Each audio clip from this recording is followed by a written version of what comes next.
What's up, everybody?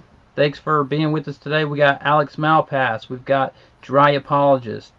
We're going to have a talk about philosophy, specifically the contingency argument. We're going to allow Caleb Cumberland, the Dry Apologist, to have a little opening statement to just kind of give us the argument and let us know where he's coming from. And then we'll have Dr. Alex Malpass respond and just an open discussion today. I thought these two gentlemen were very cordial, very respectful, as well as bright. So I thought this would be a great thing for the channel, but also for the community as a whole to understand some of these arguments. So with that, Caleb, if you want to go ahead and get started. All right, can you guys hear me? All right, good. Okay, so sometimes, it's called the contingency argument, and I'm fine with that. I also call it the sustaining cause argument to distinguish it from other contingency arguments, but basically it's a contingency argument because it's not the Kalam argument. I'm not arguing from the beginning of the universe, but rather if there's a necessary being, and then what that necessary being would be. So what sustains everything that's contingent. So there's a lot of content, and I just posted a video with this whole slideshow. I'm going to go through if you want to watch that on my channel, but hopefully we can get through it. So I'm just going to fly through the argument, and then it'll be open discussion. So to start, the word, I'm going to find the terms, and then I'm going to present the argument. So by necessary, I mean something which must exist and must exist without a cause, and could not have been other than the way that it is, so not modally contingent. And by contingent, I mean something which exists due to a cause or due to chance. Now, by the consistent causal framework, that's basically the term that I use instead of principle of sufficient reason. So if you're looking for the term principle of sufficient reason, I like the phrase consistent causal framework. And that's the view that contingent things and events cannot exist without a cause of their existence.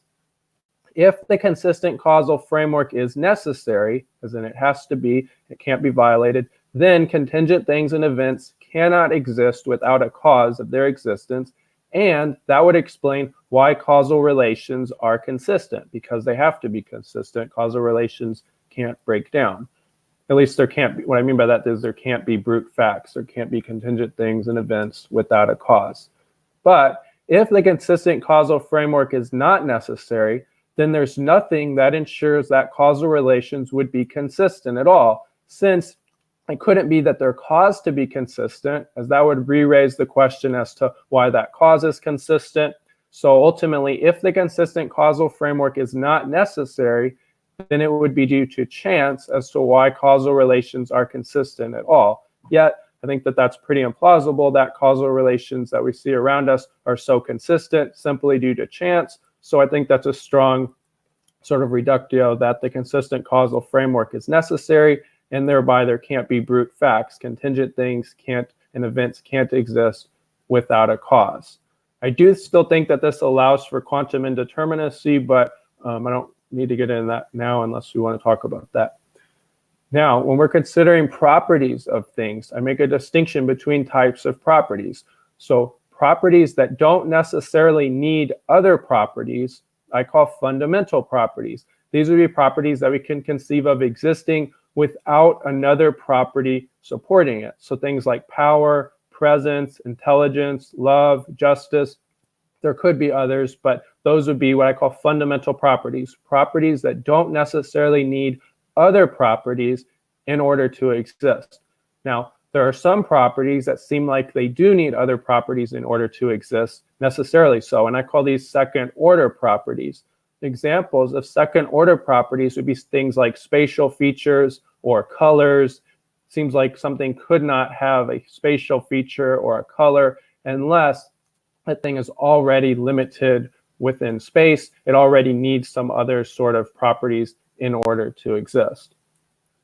Now, contingent things, if something has limitations in fundamental properties, then it's contingent, I'm arguing, because there would be nothing to necessitate why it would be fundamentally limited in one way as opposed to another way.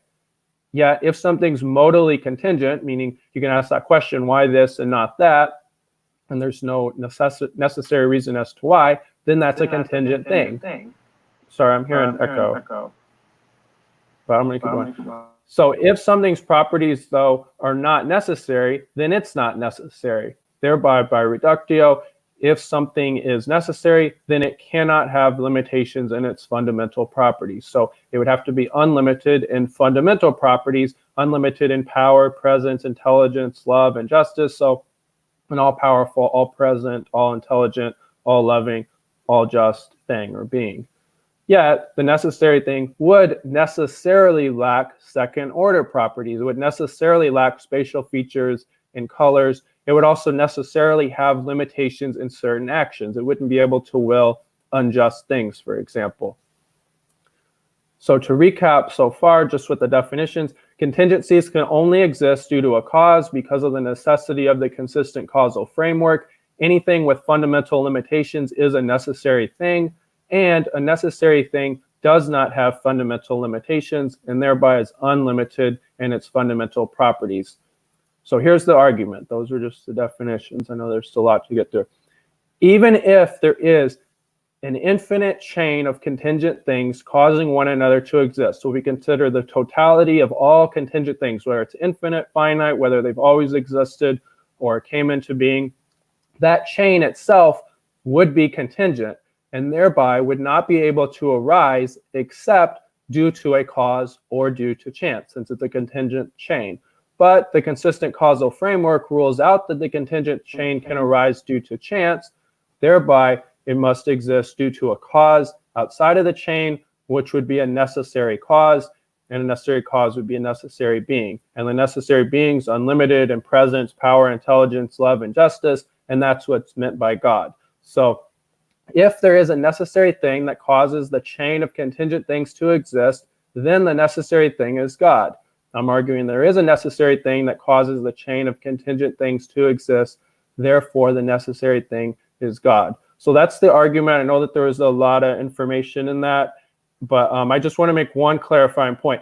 This argument is not at all about abstract objects. So I'm not arguing about, I'm not treating the laws of logic and math and so on as necessary things. I would say they're necessary abstractions. I just want to make that clear because I think sometimes that gets invoked in the argument. This is clear, purely about concrete necessity and contingency, although certainly abstractions do play a part.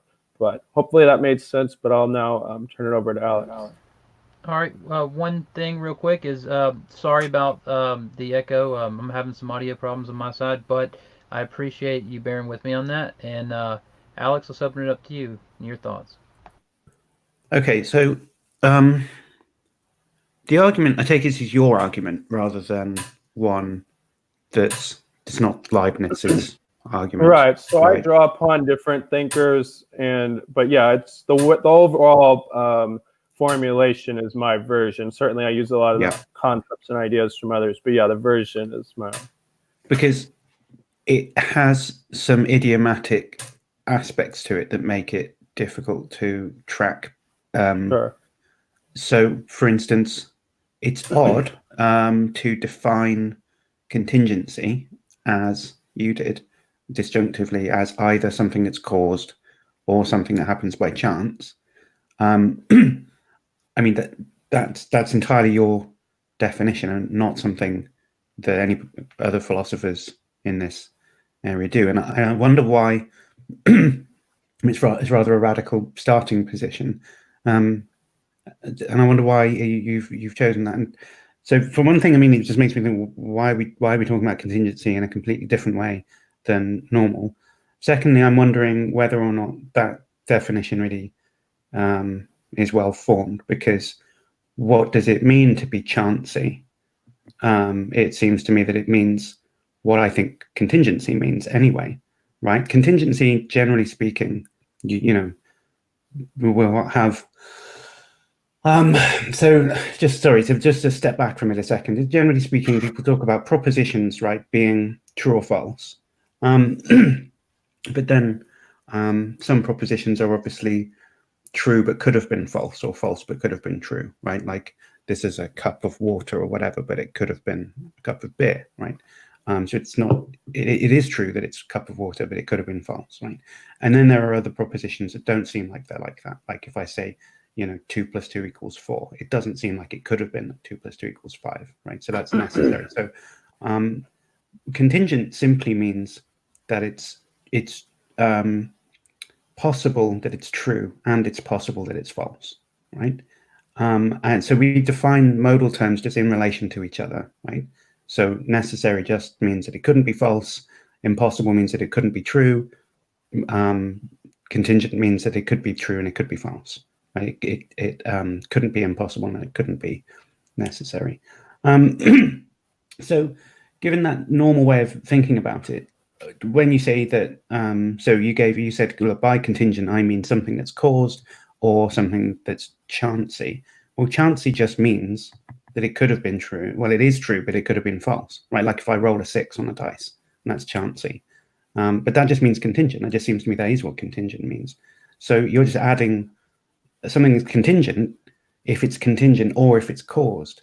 And now I just wonder why have you added cause on there? And then later on you said you did some more reasoning, and then you said therefore contingent things are caused. It seems to me that contingent things are caused just by definition on your definition of contingent, right? Because either contingent thing is either contingent or caused. It basically just means contingent things are caused, right? You haven't said anything else about it.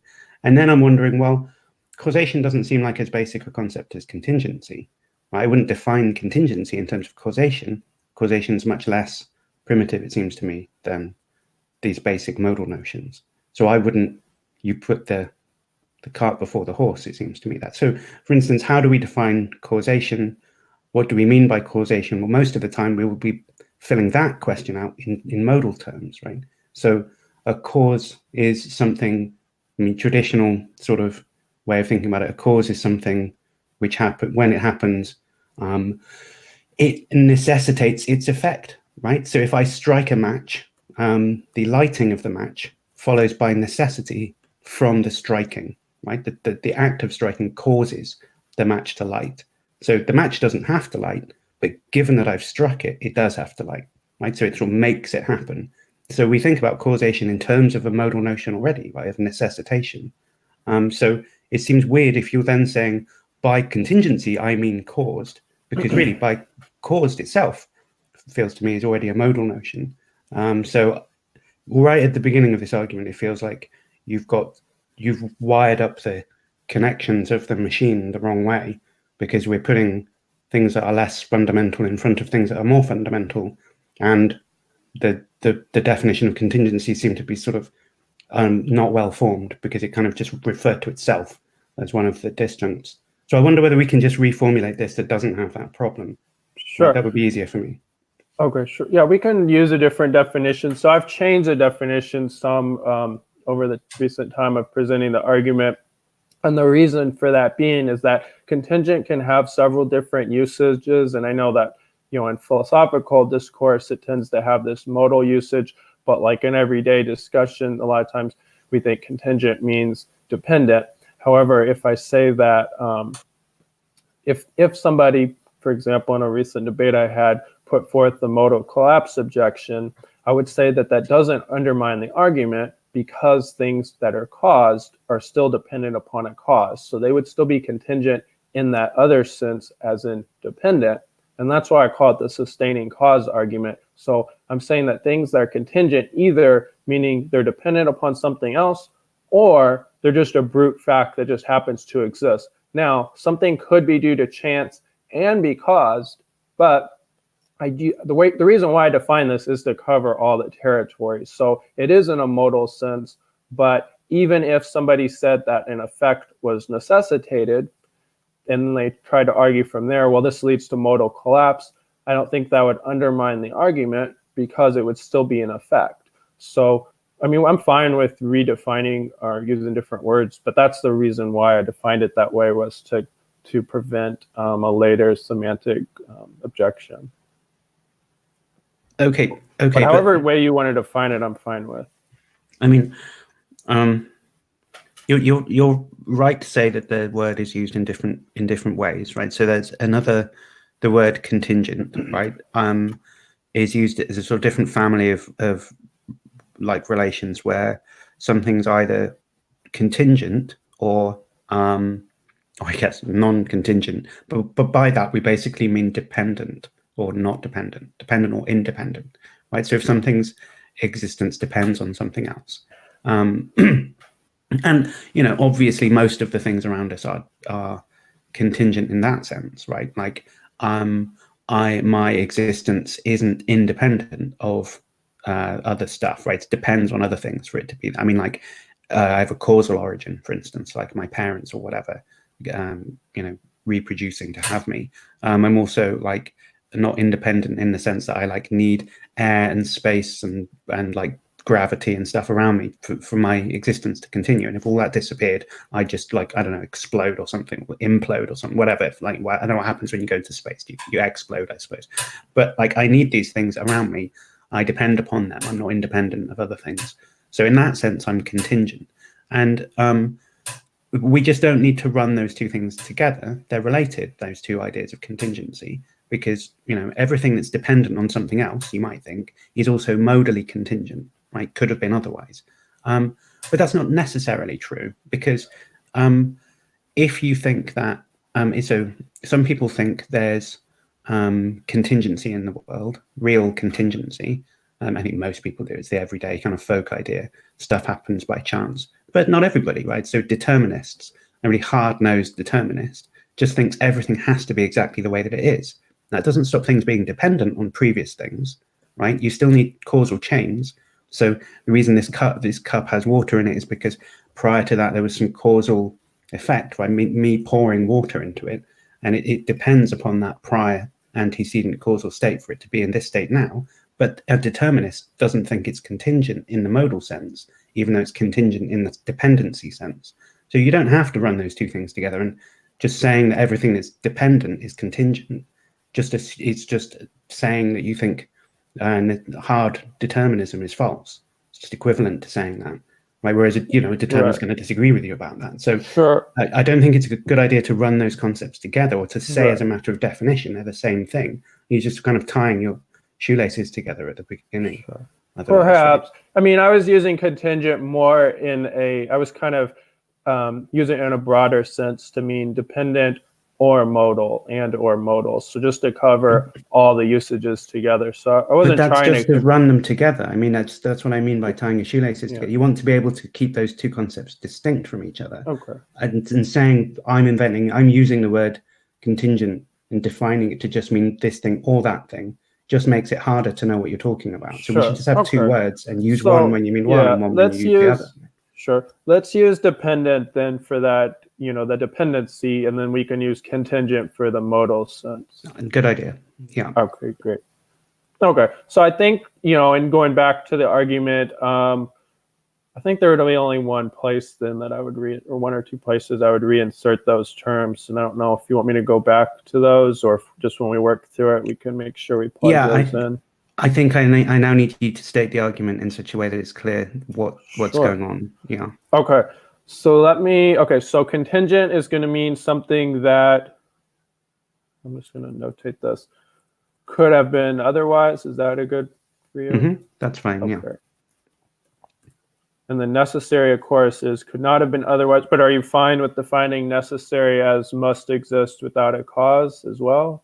No, I don't think that defining it in terms of causation is a good idea. I think necessary is just a modal notion, right? It's before causation. You wouldn't define necessity in terms of causation. It might turn out that there's a kind of connection between them, but I wouldn't just put it in as part of the definition, right? Sure. Okay, that's fine. And I wouldn't link. I mean, there are necessarily true propositions, and unless you want to get stuck in a debate about whether propositions exist, I don't think that it's a good idea to insist that necessary means necessarily existing, right? Because it's necessarily true that 2 + 2 = 4, and everybody, regardless of their ontology of mathematical objects, will agree that that's necessarily true, right? And then the Platonists say there's something that necessarily exists. The formalists say nothing necessarily exists. It's just a necessary truth, and there's nothing that necessarily exists, right? So you don't want to beg the question there by adding into the definition of necessity that something exists, right? Sure. Yeah, and that's why at the end I was trying to make sure I clarify this was about concrete things. But yeah, that's fine. We'll define necessary as could not have been other than it is, and contingent as could have been otherwise. Sure. Okay. Okay. So then, and I'll just go through each point, and then when we need to plug in new terms, I'll do that. So, and then, are you okay with me instead of using principle of sufficient reason? I like consistent causal framework, but if you want to use principle of sufficient reason, that's fine. But I think so. The principle of sufficient reason has different incarnations, I guess. But to me, the idea of principle of sufficient reason is about explanation, and that doesn't necessarily have to be causal either, right? I can explain things. I mean, I can explain mathematical things. Like, I don't know, I could explain to you why that there's no greatest prime number. And that story that I tell you would have nothing to do with causation. And it seems to me that that type of, I mean, unless that's a family overlap of different uses of the word causation, and you're just saying different uses of the word explanation, and by explanation you just mean causal explanation, then that's okay, I suppose. Then, linking the principle of sufficient reason and causal explanations for things is fine. It just means that we putting to one side all those other types of explanations that don't have causal. Right, and yeah, right. Arguments, about concrete things. But if you're fine with using consistent causal framework, or CCF for short, I mean, I like that term. But okay. So I define that as the view that contingent, as in modally contingent things but even here I'm wondering. Okay, so the view that modally contingent things and events cannot exist without a cause of their. Yeah, I think that's what I mean. I'm using the contingent in the modal sense. Is that okay as a definition? So you're saying anything that could have been otherwise had to be caused. Right. Well, that seems to me this is one of the. I mean, I wouldn't agree to that as a proposition, right? Not necessarily. I'd need an argument for that. Right. I'm just showing that that's the theory, or however you want to put it. Okay. Okay. So then I say if the consistent causal framework is necessary, as in, but see here, I mean necessary as in could not have been otherwise, or could not fail to apply to reality, kind of the way we use, or the way that arguers use principle of sufficient reason, like, that there can't be, there's no possible world where there's an uncaused contingent thing. That's what I mean by it. So are you okay with me using necessary like that? You're basically just saying if it's impossible for there to be an uncaused effect, right? Well, I'm saying it's impossible for there to be, right. Well, I don't want to use the word effect because that can beg the question, but it's impossible event. An uncaused event. Right, event or object. So any modal object or event would need a cause is the claim here. Okay, I mean, I think it's still easier to talk about propositions, right? Because for any event, I can talk about the proposition that it's true that event happened, right? Or any object, it's true that object exists or something. So it seems like propositions is more neutral here. And I mean, otherwise, unless there's some specific reason why you want to talk about objects and events instead, it feels to me like the more general way of talking here is about propositions being true. So you're just saying there couldn't be a contingently true proposition about an object existing or a cause, or an event happening that didn't have another proposition which is causally related to it, right? That's basically what you're saying, I think. I'm fine with using propositions as long as we distinguish that I'm not arguing that like the necessary being is the cause of like mathematical truths or something, but as long as we're clear on the argument. But okay, so you're just saying it's about. So you're talking only about like the class of propositions which is about objects existing. Right. Yeah. Okay. Mm-hmm. So can we use like concrete, or you don't know how you want to put it, concrete things, or? Yeah, sure, we can do that. So, yeah, okay, carry on. Okay, so I'm going to say if the consistent causal framework is necessary, then concrete contingent things and events cannot exist without a cause. Is that acceptable? And sorry, the consistent causal framework means what does it mean? I thought it just means that every it basically just means every contingently existing object or event has a cause, right? That's just what Right. that's all shorthand for saying that, isn't it? Right, but then I'm clarifying that it's necessary. So I'm arguing that it applies to every possible world, because somebody could grant that the consistent causal framework applies to our world, but they could say it doesn't apply in every possible world. So that's why I want to say that. I thought the statement of it isn't just it happens to be the case in the actual world that every concretely existing contingent object has a causal origin, but it's that it has to be the case that every contingently existing concrete object has a causal origin. And so there's no point saying it's necessary that there has to be, that every concrete object has a causal explanation, because you're necessary that it's necessary. It's already a modal claim, right?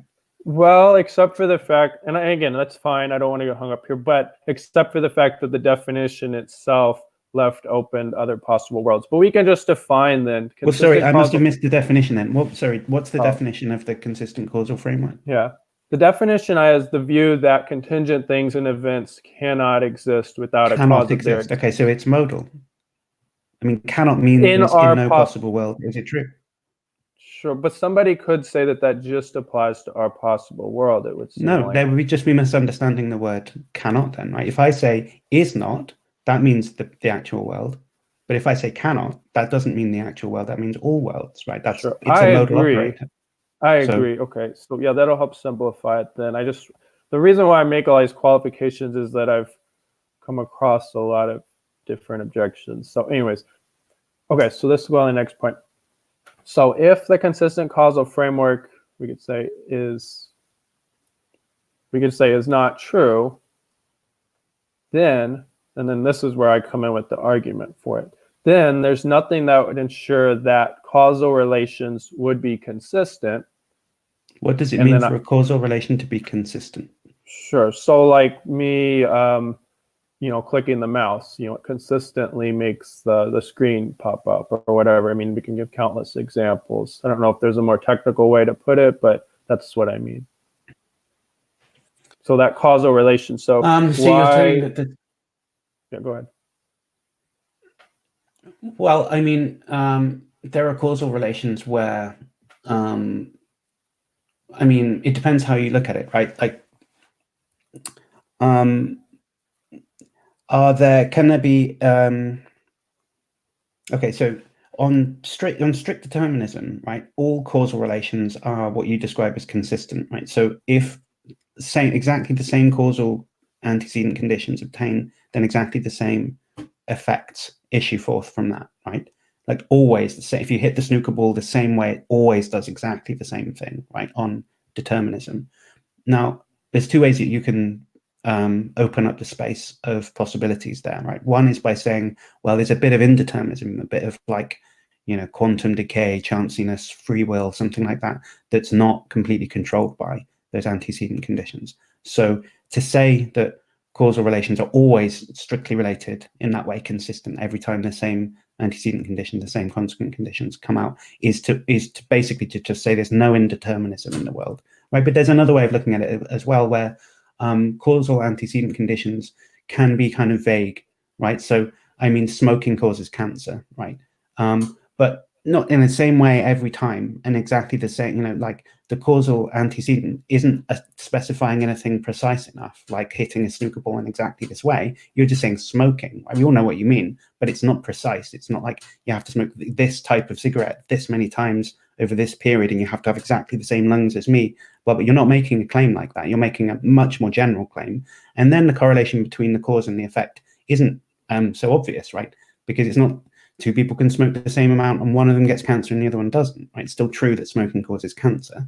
So the relation between the cause and the effect there, even with non-determinism, might be not strict or consistent in the way you're putting it, just because of the kind of vagueness of the antecedent in the causal condition there. So I mean, So what you mean when you say the causal relation is consistent is, I think, narrowing in on a subset of causal relations, that those ones that are like billiard balls bouncing into each other, not like medical correlations between being in certain conditions and catching a disease or whatever, right? Because they're not like that, really. And yet someone might say it's perfectly respectable causal relation, like medicine or whatever. But that wouldn't be, either it's a counterexample to your claim there, or it's just that you're not talking about that type of causal relation. Do you see what I mean? It sort of complicates the picture. There can be different types of causal relations or causal connections, but I just mean it in the broadest sense possible. So I just mean, and maybe there's a better way to phrase it, but I just mean that causality seems to have a regularity. It doesn't always have to be the same effect following the same antecedent conditions, because they can be disruptive and have variations and so on, and there can be indeterminism and so on. I just mean that the fact that it seems like there is causal regularity within the world, that would be better explained if the consistent causal framework is true. I mean, okay. I mean, I'm not sure about that either. I mean, I'm not sure what it explains. I mean, okay, so the thing to be explained here is your observation that things like clicking the mouse makes the same effect or whatever, right? Like hitting a snooker ball in the same place produces the same effect, right? And you're saying what explains that is this generalized proposition that all modally contingent events have a causal origin, right? But it feels like it's too strong. I mean, it could be that that's what explains it, but it's such a strong candidate proposition that it seems like overkill. I mean, what if there was one exception to that principle, right? A kind of revised or modest causally consistent framework, which is all contingently existing events have a causal origin apart from one, right? That's a more modest principle than the one you said. Does it explain the data that we see in front of us as well? Obviously it does, right? It explains all of the stuff we're looking at. I'm just postulating that maybe there's some exception to it somewhere, but not right in front of us. Or two exceptions, or I don't know, right? Some vaguely defined number of exceptions, right? It feels to me like, why is my more modest version of your principle less good of an explanation than your much more ambitious version of it? So I feel like there's, contending propositions out there which tie for being equally good at explaining that particular bit of data. We don't need to rush to the most strong version of that principle, unless you can tell me some reason why those more modest principles are unacceptable or don't do as good a job or something. I just don't agree that we have any reason to sort of opt for that most strong version of that. Yeah. So yeah, I think it's definitely coherent to argue, well, maybe the consistent causal framework is true in many or even most examples, but maybe there's some outlier exception. But I guess then I would want to know, well, what ensures then that it is consistent in those other times? Like, how come there isn't that time that I turn on the faucet and the effect just doesn't come from the cause? And of course there will be, but that'll be due to some other causal relation. So certainly it's not incoherent. If there was a more modest version of the principle which said, there's just one exception, right? So that there's some contingently existing object or event which doesn't have a causal origin. And then your question was, well, what guarantees when I turn the tap on that event is still in the group of things that's related to its cause in the right way? I mean, that question, it seems to me, applies just as well to either principle, right? I mean, so the modest principle I propose says there's one exception and it's over here, it's that thing, right? Let's just some event in the middle of deep space somewhere, in the middle of nowhere. All the other events are covered by it. So when you say, well, what about this one over here, me turning the tap on? Well, that is covered by the consistent relation between the cause and the effect, right? But I mean, if I said to you on your version, a really strong version where causes and effects are always related in that very strict way. What guarantees that they're related in that way? I'm just asking why the causal framework principle is true at all. And you could, of course, ask me, why is the modest causal framework principle true? I mean, you could ask that question about each of them. The strength of the hypothesis doesn't eliminate it from someone being able to ask, but why is it true at all? Right. So that question is true for either of these hypotheses. It's not an objection to what I said, your question there. That's just asking a question, why should either of these two principles be true at all? And I agree, there might be something to say there, but it's not something that distinguishes the two proposals from one another. So it's not an objection to me, right? Right. Well, okay, so let me respond. So it seems to me, though, that the modest consistent causal framework, though, allows for, at least in principle, allows for some brute facts. Now, you could say those brute facts are consistently brute, but then to me, that seems to re-invoke the consistent causal framework, but I understand that you're not going with that. But so to use like an analogy that like Josh Rasmussen uses, it's like, imagine like there's a cage, like what keeps all those things in the cage of caused things and they don't leave? You know, why is it that some of those caused things don't become uncaused things? If the consistent causal framework is true, the reason is because there just can't be uncaused things. But if under the modest consistent causal framework, seems like the modest consistent causal framework doesn't really have an explanation for why the things that fall under its umbrella don't leave from under its umbrella. No. The modest, I mean, okay, so to fit it into the analogy, right? The analogy would be that there are effectively two cages, right? There's one cage that's got one type of thing over here, and then there's a smaller cage that's just got one thing in, right? And then you ask, well, why don't they leave the cages? No, they can't, they're in cages, right? But it doesn't, I mean, supposing that there's a cage at all is equally available for both of us, right? You were saying everything that I can see looks causally ordered. I click a mouse, an image comes on, I hit a snooker ball, it goes in the pocket, whatever, right? And there's the same consistent relation between the causes and the effects of what I see around me.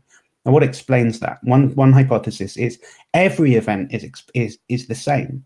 It couldn't be that a like cause doesn't issue forth a like effect, right? That's one explanation. The other one is that's true for everything, that it couldn't be that like cause doesn't issue forth like effect, apart from one thing over here, which is some other event that's different somehow. But it's still true that I mean, it's exactly the same principle. So it's still true that it couldn't be that if you hit a snooker ball, it wouldn't go in the same way if you hit it exactly the same, right? I'm not restricting the necessity. I'm not taking away the necessity from the causal relation. Still just as necessary as it is in your case, right? So if you can ask me about, I've got two cages, right? One with strict necessary connections between things, and one that has one uncaused event in it, right? But they're both cages, right? So that's where they can't change places. There's no contingency about which ones are in which place. I'm not saying, well, it's just random what happens and anything could be anything. I'm not saying that. I'm just saying, imagine the causal principle was just slightly more modest than you're saying. And it doesn't there's no skeptical worry about like hamburgers could eat people and there'd be no saying what would happen, right? It doesn't, nothing like that at all. So, I mean, I get Josh's idea, but it just doesn't. It just feels like a kind of straw man of what I'm thinking about. Anyway, he might be talking about a different idea in particular, but the suggestion that I'm saying is just a very straightforward. What's the word? I'm just very, very tiny change to what you said. Imagine this principle, the same principle applies to everything apart from one thing, and that would explain the data as well as saying that it has no exceptions. It just seems to me that it's obviously true. Well, it would explain the data, however, in the sense that you could say, well, the reason why we see all these causal regularities and consistency is because of the modest, consistent causal framework. But I would still want to know what keeps things in cage 2 from entering into cage 1. And you're going to say cage 2 does, it sounds like. Is that right? Yeah, because of course I could ask you what keeps things in cage 1 on your view. I mean, you say, oh, they just have to be that way. and I'll say, okay, so they just have to be this way on my view too, right? I mean, what difference? But I don't Why think can't your I- view I don't think your view allows for that though, because if you're not taking the consistent causal framework to be necessary, then I don't think there is an explanation of what keeps things in their cages. If the consistent causal framework is necessary, there is an explanation. Causal consistency has to be that way, so things have to stay in their cages. But once you give up an exception, I don't know that there is any cage, there is any overarching reason that things stay in their cages. But so asking about why things stay in the cages is just asking why the causal framework principle is true, right? Why? So in the modest case, you're saying, well, why is it that the modest causal framework principle is true, right? And well, I mean, or can't I just say that it's a necessary truth, right? That's the hypothesis. I mean, presumably you are saying that the strict causal framework principle is a necessary truth, right? And it's not like it explains that, all it is a principle that says contingently existing events have causal origins, right? That principle doesn't explain why that principle is a necessary truth. It doesn't, right? That you don't get from that principle that it has to be true, right? You're just supposing that it has to be true. And all I'm doing is sort of mimicking the hypothesis here and just saying, well, if you can do that, so can I. There's no real reason, it seems to me, why I can't do that. It seems like you're supposing it must be a more shaky hypothesis, and I don't see why it does. So trying to think of a different way to frame it. So, I mean, that's an interesting objection that and I want to make sure I'm repeating it correctly, that the modest consistent causal framework could be a necessary truth, or necessity, however we want to put it. However, what would ensure that it's a necessity? To me, for it to be a necessity is a type of, I see where you're coming from, because if I say, well, it's necessitated to be the case, then it would seem like that's a kind of cause. But I guess I still want to know, though, why is it necessarily the case? Because here's a necessary truth, like it's necessarily the case that this set of things has a cause, but not those sets of things. I don't know, to me, that still is presupposing a broader principle that things have to stay the way that they are. And that's fine if you're going to invoke the consistent causal framework, but if you're going to invoke the modest consistent causal framework, there are exceptions to the order of things. So I don't know, I might have to dwell on your objection a little bit more, but I'm wondering if granting an exception at all undermines any consistent causal framework. And of course, that's my argument, and I know you're objecting to that. But it does still seem to be the case that it's sort of like once you grant one exception to a rule, it's no longer a rule. And maybe you object to that. I don't think that's right. Look, there's three of us in this hangout, right? Two of you are American, one of us is British, right? So there's an exception to the rule that we're all American. But it doesn't mean that you might suddenly become British or I might suddenly become American, right? Just because, that's good. The explanation why I'm British and you're American is it's got nothing to do with the distribution in this hangout, right? They're just completely separate questions. So if it's true that all contingently existing events have causal origins apart from one, that could be a necessary truth just as easily as it could be if there was no exceptions, or if it was 50-50, right?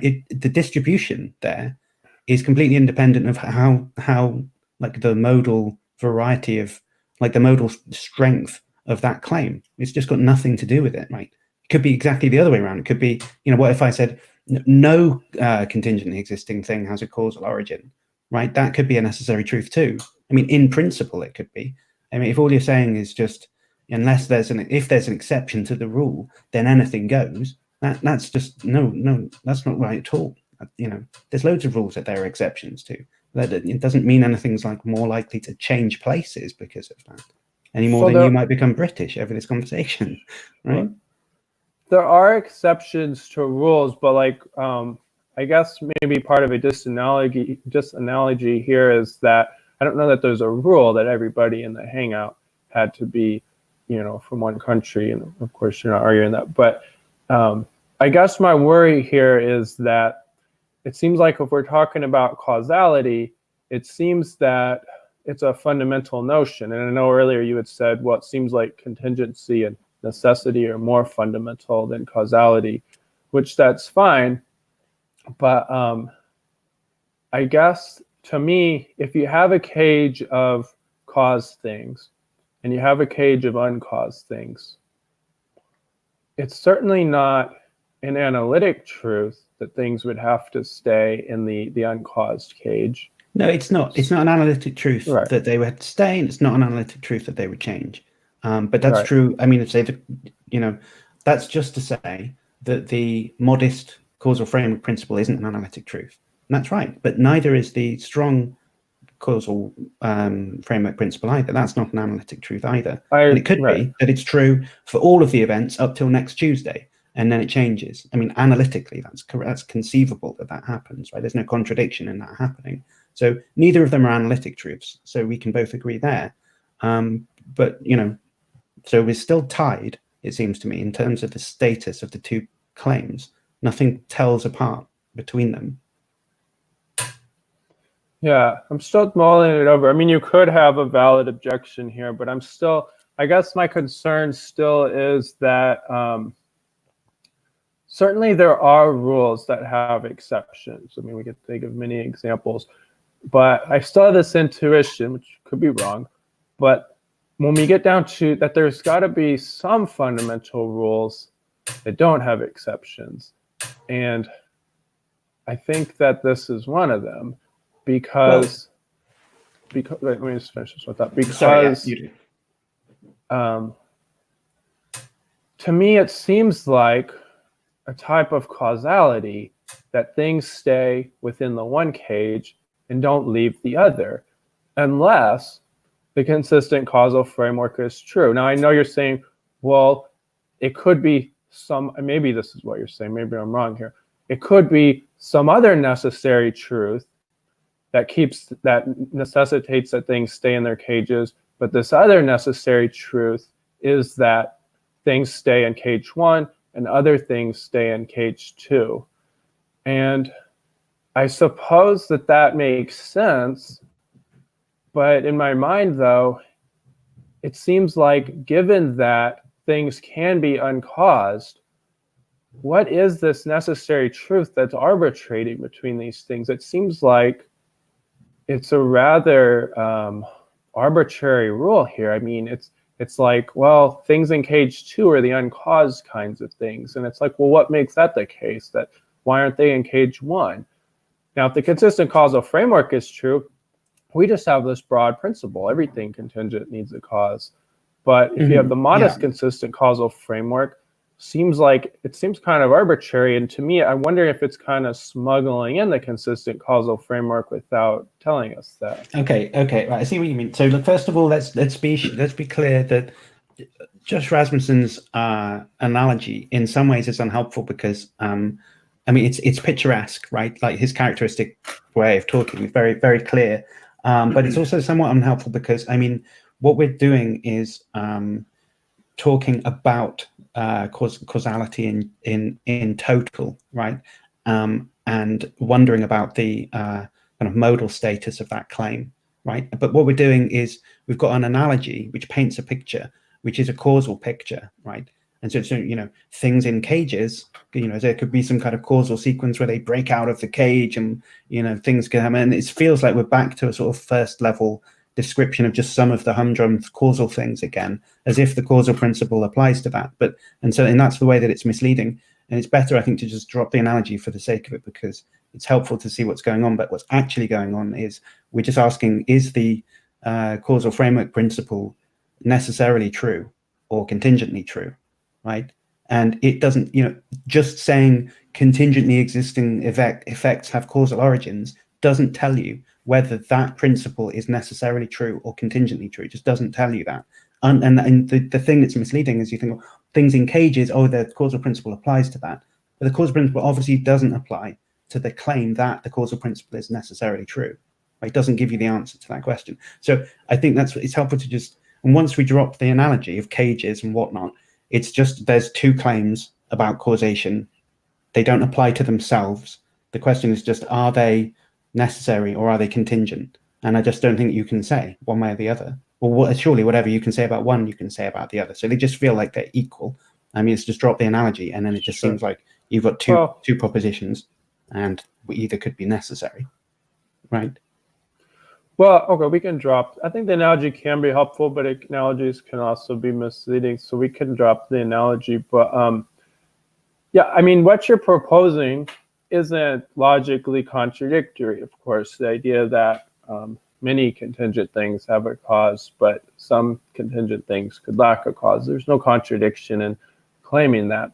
But what I worry is that it seems that you then argue that could be a necessary truth or proposition. And I'm still wondering what necessitates that there's one set of things that are caused, but another set of things that are not caused.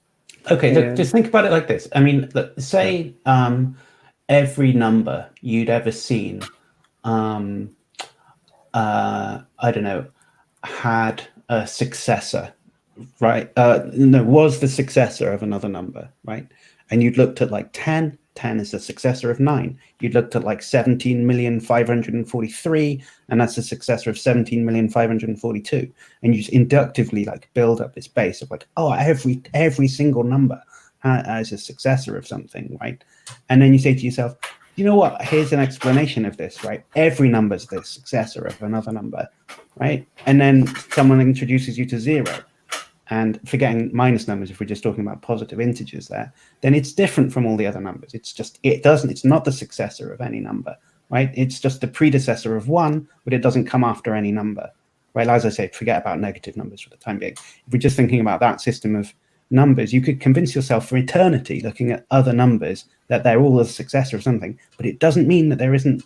And not only is it true that 0 isn't the successor of any number in that number system, it's also a necessary truth, right? It doesn't matter that all of them apart from 0 have this property. That doesn't undermine the idea that all of the properties of that system are necessary, right? Who cares that there's an exception to what you thought was a rule a minute ago? That doesn't make any difference. There's still a necessary truth, whether you liked it or not beforehand. And that's just all that's going on here. You're just saying, if it was true for every event that it had this property, that would be a necessary truth. And if there was an exception from it, then that couldn't possibly be a necessary truth. And that's exactly, in my numbers analogy just shows that there's no reason to think that, right? There's no logical reason to think that. Anyway, you might have some kind of more metaphysical or something going on here, but you can't just, I mean, I'm not saying anything. Anyway, so you said it was ad hoc to suppose that, right? But I still feel here like ad hocness is sort of. Well, hold on. I didn't say ad hoc though. Sorry, you said arbitrary. Okay. So yeah. You said it was arbitrary to suppose that there might be an exception to the rule, right? Right, but arbitrary in the sense that I'm wondering what is making that the case. And I know if you're saying, well, it's necessary. Yeah, I'm wondering, and maybe ad hoc is the proper term, but I'm not big on calling things ad hoc as a refutation. But I'm just wondering, like, say, electrons 1 through 100 are the caused kind of electrons, but electron 101 is uncaused. I'm going to wonder, well, what makes electron 101 uncaused? Uh-huh. And I feel like the number analogy is a little bit different because then we're talking about abstract things, but I'm wondering about concrete things. And I feel like that's kind of revoking an analogy. And I wonder, if the cage analogy is improper, I wonder if the number analogy is improper. Well, so let's say, if I say, so we've got, in that case, that electron number 100 is the uncaused type and electron number 99 is the caused type. Why aren't you asking the question about number 99? Why it's the caused type? I mean, is there an explanation for that? Or you're just happy for that not to have an explanation? I mean, they're different to each other. I think I can point to both of them and ask why one is one way and one is the other way, right? So why is electron number 99 the cause type? And then if we switch over to your model where they're all the cause type, I'll just ask about each of them. Why are they all the cause? Well, why is any of them the cause type? And your explanation is just, well, it's necessary that everything that is like that is the cause type. And I'll just say, okay, well, it's necessary in my model that everyone apart from that electron number 100 is the cause type. I'm just saying the same thing as you, but just building it into the modest hypothesis. I just don't see there's nothing between these two. I mean, it's not more thing that there's one exception than that there are no exceptions, right? Like, why are there no exceptions? Do we have an explanation for that? Why is the necessary causal hypothesis necessarily true? Why is that? On your view, what's the explanation for that? So, and I mean, under my view, I feel like with the necessary, or with the consistent causal framework being necessary, it applies across the board. So if we ask, and I know I'm repeating here, I just want to make sure this is clear. If we ask, well, how come electrons 1 through 100 are caused? And I say, well, there just is no possibility for an uncaused electron. So if you add another 100, they're going to be caused too. And it seems like that is explanatorily consistent, like that makes sense. But if I say, well, electrons 1 through 100, they're caused, but there's something odd about electron 101. It's uncaused. And then I say, well, why? It's just a necessary truth that electron 101 is uncaused. No. Let's forget about them being. Let's just think about that. You've got blue Smarties and red Smarties, right? Or Skittles or whatever it is, right? Sweets, right? And you've got on one view, your view. Let's say in your pocket or whatever, you've got 100 blue sweets, right? And in my pocket, I've got 99 blue sweets and 1 red sweet, right? I mean, you could easily ask why is that one red, right? Why aren't they all blue, like in Caleb's pocket? But then of course someone could ask, well, why are Caleb's all blue? Why doesn't he have a red one, right? I mean, neither of those two, you don't get away. You can't just say, well, blue ones don't need an explanation. It's only if you have one red one that's the thing that needs an explanation. I mean, I agree. There has to be some explanation of why there's a red one. Or at least, you're curious to know why there's a red one. But you don't get to say that the blue ones don't need an explanation, right? Only red ones. I mean, why are you doing that? That's the fundamental thing that doesn't make any difference. Like, why are you saying that if they're all caused, that doesn't need an explanation? But if there's one exemption to that law, then it does need an explanation. I mean, that's arbitrary, it seems to me. I mean, you could question either of them, why that's the case. Why is the strict causal hypothesis true, or why is the modest causal hypothesis true? If one's questionable, so is the other. And saying, well, no, the strict one can't be questioned, but the modest one can, that's arbitrary. I don't think it's arbitrary, because with the strict version, the strict version just doesn't have exceptions. So, like, returning to your analogy. Sorry, but why doesn't it have exceptions? Why is it true that there are no exceptions? That's the question. You can't just say because there aren't any exceptions. Like, why is it true that all of them are blue, right? You don't get to say, well, because they're all blue. That's not an explanation. Well, with the strict version, we have a principle that applies across the board. But with the modest principle, it seems like we have a principle that doesn't apply across the board. We have a principle that applies across part of the board, and then it breaks off at some point. And I'm wondering, well, why does it break off? And then you have to, it seems like, invoke another principle. Like, well, this is because this higher principle. And then it's like, okay, well, now we have a principle that applies across the board. And it seems like that sounds kind of like the strict principle now. And I know that that's not what you're arguing, but I'm saying that's where it's coming across. So, like, you use the Smarties analogy, and you're like, oh, well, and I'm vaguely remembering it, but it's, the red ones are caused, but the blue ones aren't. And I know that's not what you said, but that does seem problematic to me. So it kind of circles back to my worry here. And maybe my worry is unfounded, but I still worry that the modest consistent causal framework ends up needing the consistent causal framework after all. So it feels like there's the question is, I think that you're slipping between the two levels. So on the one level, we've got this, we could say, pick an event and say, why is it that when I hit the snooker ball like that, that the white ball went exactly that direction or whatever, right? And then I do it again and the same thing happens again. Like, how come, right? And then you say, well, the thing is, if you exert exactly the same causal conditions, then exactly similar causal consequences issue forth from that, right? That's a universal principle. So that's why when you hit the ball the same way, the same thing happened. Okay. No. And if I say to you, okay, but why think that that's true all the time, that causal principle is a universal truth? Now that you can't use the causal principle to explain why that principle is true everywhere, because it's not something that's caused. It's not, now we're not talking about a snooker ball hitting another one. We're talking about the principle being true, right? So what's the explanation? Why is it always true that the causal framework principle obtains? Why is that?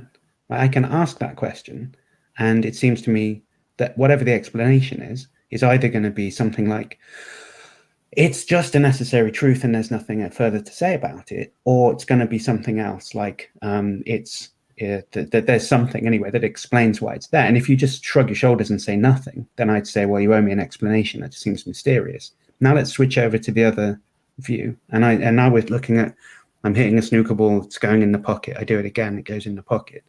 And you say to me, well, why is it that happens? And I say, well, most of the time, like 99.9999 whatever percent of the time, like causal conditions, issues are like effect, right?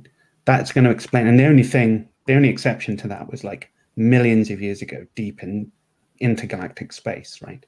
Nothing you will ever possibly be able to observe. So, I mean, that does account for all of the observations that you've seen, right? And then you say, well, what's that thing, that one exception, right? Well, how come that thing was different to the others? And I just say, well, I can just then pick from the menu of options that you just had. Maybe it's a necessary truth that has no explanation to it. Maybe there's some further metaphysical stuff I can say. But if I say nothing, then you'll feel like I owe you an explanation and you'll feel like it's mysterious, right? So they're exactly symmetrical. You have to say something about why it's exceptionless, and I have to say something about why there's an exception. I mean, yeah, but just saying, well, it's exceptionless, so it covers everything, is just missing the question. I'm asking you, why is it true that it's exceptionless? And just saying, well, it is exceptionless, it covers everything, it's just, you're not addressing the question, right? You're just going around in a little circle, like you're not looking at the thing I'm pointing at. Do you see why I'm saying you're not, like, when I'm asking the question, you have to go up a level of abstraction. So we're not asking, why does the snooker ball bounce off the cushion in the same way? I'm asking you, why is it true in an exceptionless sense? I'm not asking you about a specific snooker ball. I'm asking about why the principle is true. Because that's what you were doing to me. You were saying, well, why is it that the principle has an exception to it? So you're not asking me about a snooker ball on any particular occasion. You're asking me about the principle, right? But see, it feels like when I ask you the principal question, you just retreat back to, well, there's no exceptions to it, so it's always true. And that's just that you're not addressing the question anymore. You're going down a level of abstraction, right? Well, so when we're talking about, the ball being hit, of course, that's going to be an example of, the consistent causal framework at work. Or the modest causal framework at work, of course. Sure. But that's where I'm wondering if the analogy is helpful, because, yes, both principles explain it, but I'm wondering still, does the modest one, if we're really to probe into it, does the modest one, does it really stand on its own feet, or does it actually, when we unpack it, really need the strict one? And I know, that's what we're going around on. And to me, if I'm saying, well, everything throughout the universe that's contingent has a cause, and I'm going to say that's because there just is no possible world where something contingent is uncaused, and it's just a broad necessity. That makes sense. If we invoke the modest principle and say, well, everything throughout the universe has a cause that's contingent, has a cause, but this one event. And you say that's because the modest, consistent causal framework is necessary. To me, it seems like that the fact that the modest, consistent causal framework is a principle with a built-in exception, then that makes me wonder, why is there this built-in exception? Because with the strict version, it's just a pure statement across the board. There just is no possible world or possible contingent thing without a cause. And to me, well, that is mysterious. To me, it's less mysterious, at least less mysterious than if we're to invoke the modest version, where we say, well, it's just this type of thing that has a cause. And I say, why? Well, it's just necessary that that type of thing has a cause. To me, it seems like now we're invoking something that's now delegating between types of things. Yes, but to me, that's a type of cause. That's also, now the strict causal framework in my mind. So you're also delegating between types of thing, and you're just saying that everything is the same type. You are, because why aren't there any exceptions? That's mysterious. How come there's no exceptions? And you're saying, well, because they're all of the same type, right? Everything's of the same type. All those contingent things are of the same type. There are no second types. So you're already telling me how many types there are and what categories of things all the contingent things fit into. It's just you've only got one category. But that's weird. Why not? Why are there two categories, right? Why not three? I don't know. How come there are no exceptions? I mean, there's nothing rational upon this wondering that you've got here. It's a kind of aesthetic that you prefer things to all be the same. And and you find it mysterious when there's one thing that's different. Right, but it's someone that could just have a different aesthetic choice and just say, well, I find it like less mysterious when I find it more mysterious when everything's the same, and I find it less mysterious when there's at least one exception. I mean, there's nothing rational about either of those two approaches, right? It's just what you personally happen to find mysterious or not. So, I mean, that's not an objection. It doesn't tell me that you're not certainly not doing is providing a reason, right, for me to doubt this. That tells a symmetry breaker that distinguishes your principle from mine, other than your own sense of aesthetics for finding exceptions to general rules to be more mysterious than no exceptions. Right? That's it. That's what this comes down to. It's just kind of aesthetic of rule following on your behalf. Okay. It seems to me. It may, but I just want to make this other point. So. You're saying, well, I'm only restricting it to one type of thing, and that's, well, there's two types of things, necessary and contingent, but among contingent things, there's only caused contingent things. That's right. But to me, there's nothing mysterious about that. Contingent things just have to be caused. Now, if you want to say, but there's two types of contingent things, and then you said, well, maybe three. I don't know what the third would be, but okay, let's just focus on the two. So, well, why not two? What property would a contingent thing have that now makes it uncaused? And you may say, well, it's just a necessity given the modest, consistent framework. Yeah. But the thing I'm worried about, and again, I could be mistaken on this, and I'm willing to revise, and I'm going to keep thinking about it. My worry, though, is that the modest, consistent framework is applying. And I know you're not necessarily saying that it's literally applying. I'm just using that as a figure of speech. But the modest, consistent framework is attributing or keeping, what is keeping the contingent things being caused things and the uncaused contingent things to being uncaused things? Why don't they just switch? Well, and you're going to say, wait, let me finish, because you're going to say it's a necessity that they don't just switch. And now I'm starting to think that it either makes the contingent things collapse into necessary things, or it makes it that there's something about their nature or essence that makes them a caused or uncaused thing. But now we're back. Now we're almost, in my mind, it seems like we're now saying that a contingent thing's nature makes it caused or makes it uncaused. And to me, that is now invoking the strict, consistent causal framework, or at least invoking something that's really odd. And sounds like it's putting the cart before the horse, as you had suggested earlier about my view, or something I'd said. And maybe it doesn't. But that's where my concern is. Well, so you asked. I mean, I understand, right? I understand the puzzlement, and all I'm trying to get you to see is that that puzzlement could equally be directed in the same force, the same type of puzzlement could be directed to your case, where they're all the same, where all of the contingent things are homogeneous, right? So your question was, why? What is it about that uncaused contingent thing that makes it different from the others? Right? What property has it got that the others don't have? Right? Fair enough.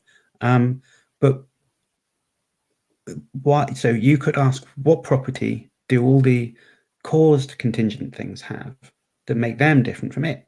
Right? What guarantees them being in the first group? Right? What keeps them in place?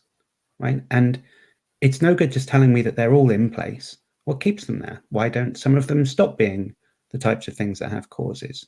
Okay. And if, whatever I was expected to say, because I'm to make believe, right? I mean, I'm just positing a hypothesis, right? But I'm just saying you were prompting me to explain away this one electron as why is it different from the others.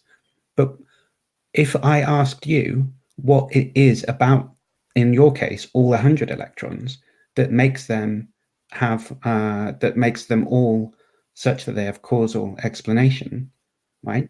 But that is to say, I'd be asking you, why is the consistent causal framework principle true, right? Then what's the explanation for that?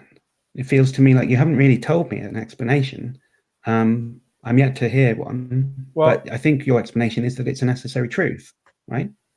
Right, that it's a broad metaphysical necessity, and we can call that a necessary truth. And I get that you can call the modest consistent framework a necessary truth as well. There's no contradiction there, or no contradiction in that. But the worry that I have is that the modest consistent causal framework then seems like, in my mind, maybe I'm wrong, that it then has to then appeal to the properties of the contingent things. Like, well, this electron X has something that makes it be caused, but electron Y doesn't. And to me, that is now amounting to a kind of almost self-causality, or at least deep mystery that I'm having trouble understanding. Well, okay, but wait. Sorry. But the strict consistent causal framework doesn't have to appeal to that, because there just is no type of thing that can be uncaused. And furthermore, the strict consistent causal framework can ground itself in a necessary being, while the modest, I don't think, can. Well, so there's 2 points. Okay. I think. Now, maybe I'm wrong on both of those points. Go ahead. Maybe we should move on, though, because I think that, so it just feels to me like it ends in a draw, because I mean, and it seems to me that there's something arbitrary about you. It feels like you claimed the ground first for the universal version of the causal principle, and just said, well, I'm already here, so I don't have to explain it. And if you want to say that you're standing somewhere different, then that's what requires explanation. I mean, I don't know why. I mean, let's say I'd been more mischievous kind of person and suggested that nothing was caused, right, and everything is uncaused. And so the universal negation of the causal principle is true, right? Then everything's the same, right? Everything is in the same category. All the contingent things are uncaused. Is that not? I mean, that seems mysterious as well, right? I mean, why don't any of them have causes, right? What's up with that? Like, you can still quite like seemed weird. I mean, it still feels like if any of the modest, the strict, or the universal negative version of the causal principles is true, I want to know why, right? And if there's whatever explanation, whatever type of explanation any of them have, the others could mimic it. It could be a necessary truth. It could be caused. It could be the will of a being that wants it to be like that. Whatever. There's nothing intrinsically more or less mysterious about any of them, right? And just sort of appealing to the amount or whatever of deviance from one of the rules is arbitrary. It just seems like there's just nothing. But I think I want to perhaps move on from that, because I feel like we're going around a bit, and I think maybe you want to come and think about it, and we can pick it up again, or in exchange, written exchange or something, if you want to try and Yeah, come we back can. on that later. Yeah, we can move on. I do want to just clarify two things there. So appealing to the will of a being, I think there's going to be a big problem there. And I just want to clarify, anybody listening, I'm not claiming, of course, the strict causal principle or framework is true because of God's will. I just want to make sure nobody thinks that that's the argument, because then that would make it seem like it's contingent, or it would make it contingent. But but universal, the idea that there's a universality of a lack of causes, like nothing's caused. Well, to me, that's just false, in that the principle is talking about events too. So clearly, I mean, it's just so implausible to think that there's, every event is uncaused. But we can move on, and I'd be happy to keep exchanging ideas on this. I mean, a Humean would say something like that, right? Like, cause isn't really inherent in the thing in itself, right? It's a psychological effect. It's just a habit forming process, right? We're just used to seeing things happen in a certain way and grow to expect them. But the nature of the world in itself is not causal.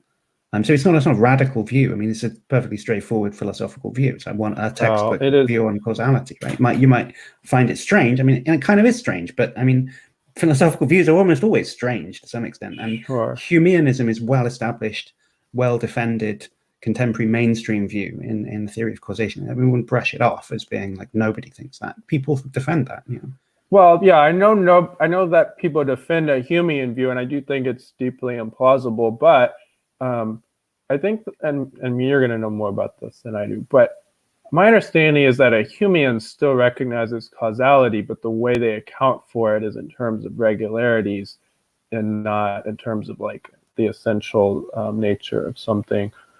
But right. I recognize there's a reduction, right? So it's about your expectation. That's what causation is. It's realizing the pattern recognition, basically. Growing accustomed to it.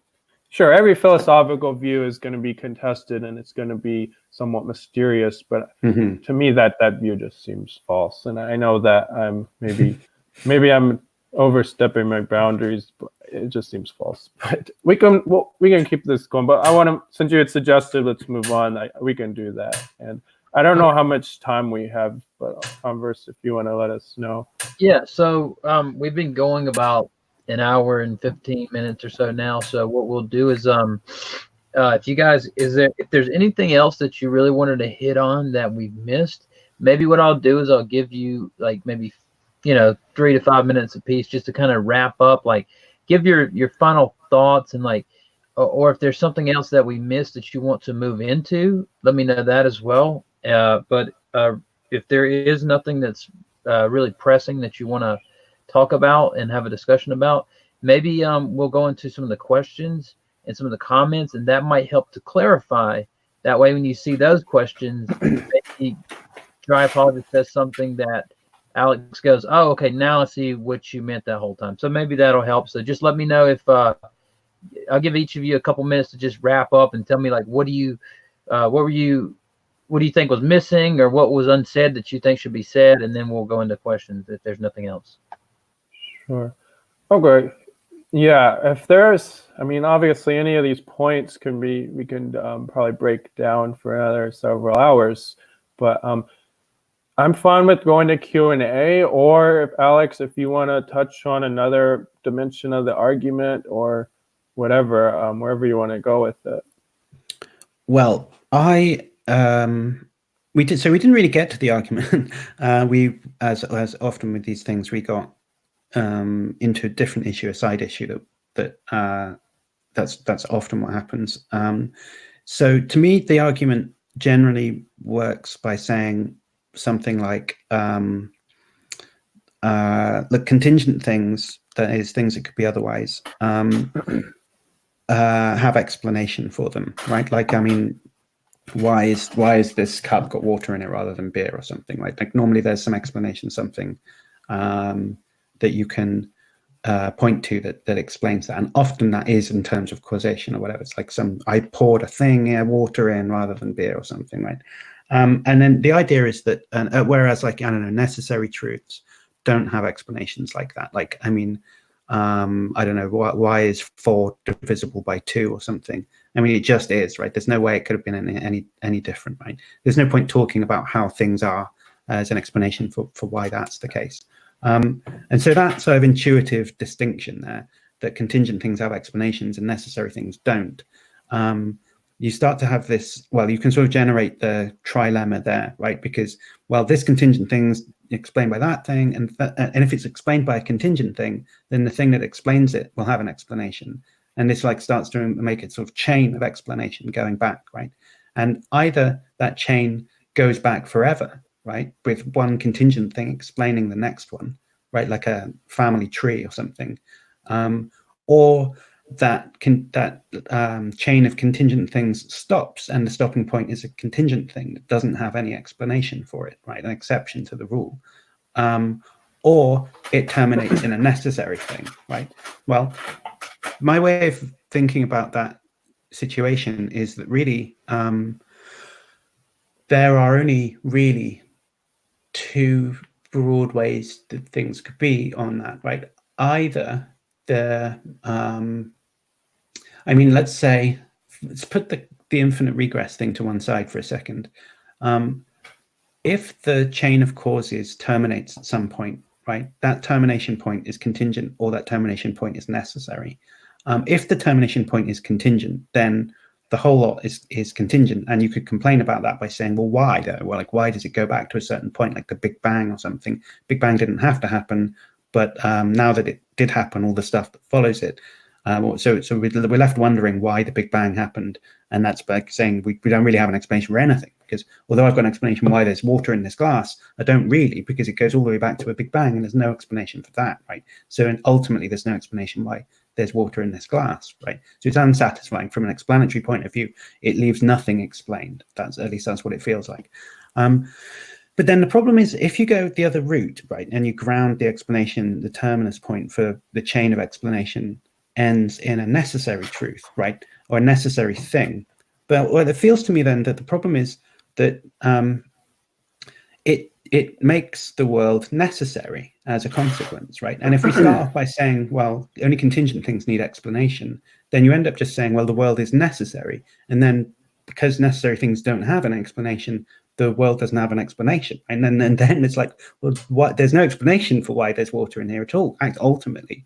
And so both of them ends up with there being no explanation of why there's water in this glass, right? And that's just unsatisfactory, because we have this desire to explain why these types of things, or at least we have a kind of local explanation, but we want there to be a more a wider explanation. And the reason that a necessary thing ends up turning what looks like a contingent world into a necessary world is, I mean, say there was a necessarily existing being or whatever, right? It could be that they choose to make the world, right? And they just pick freely. I'll just make the world like this, right? Just pick one like off the shelf as if it were by random. Then that choice was contingent, right?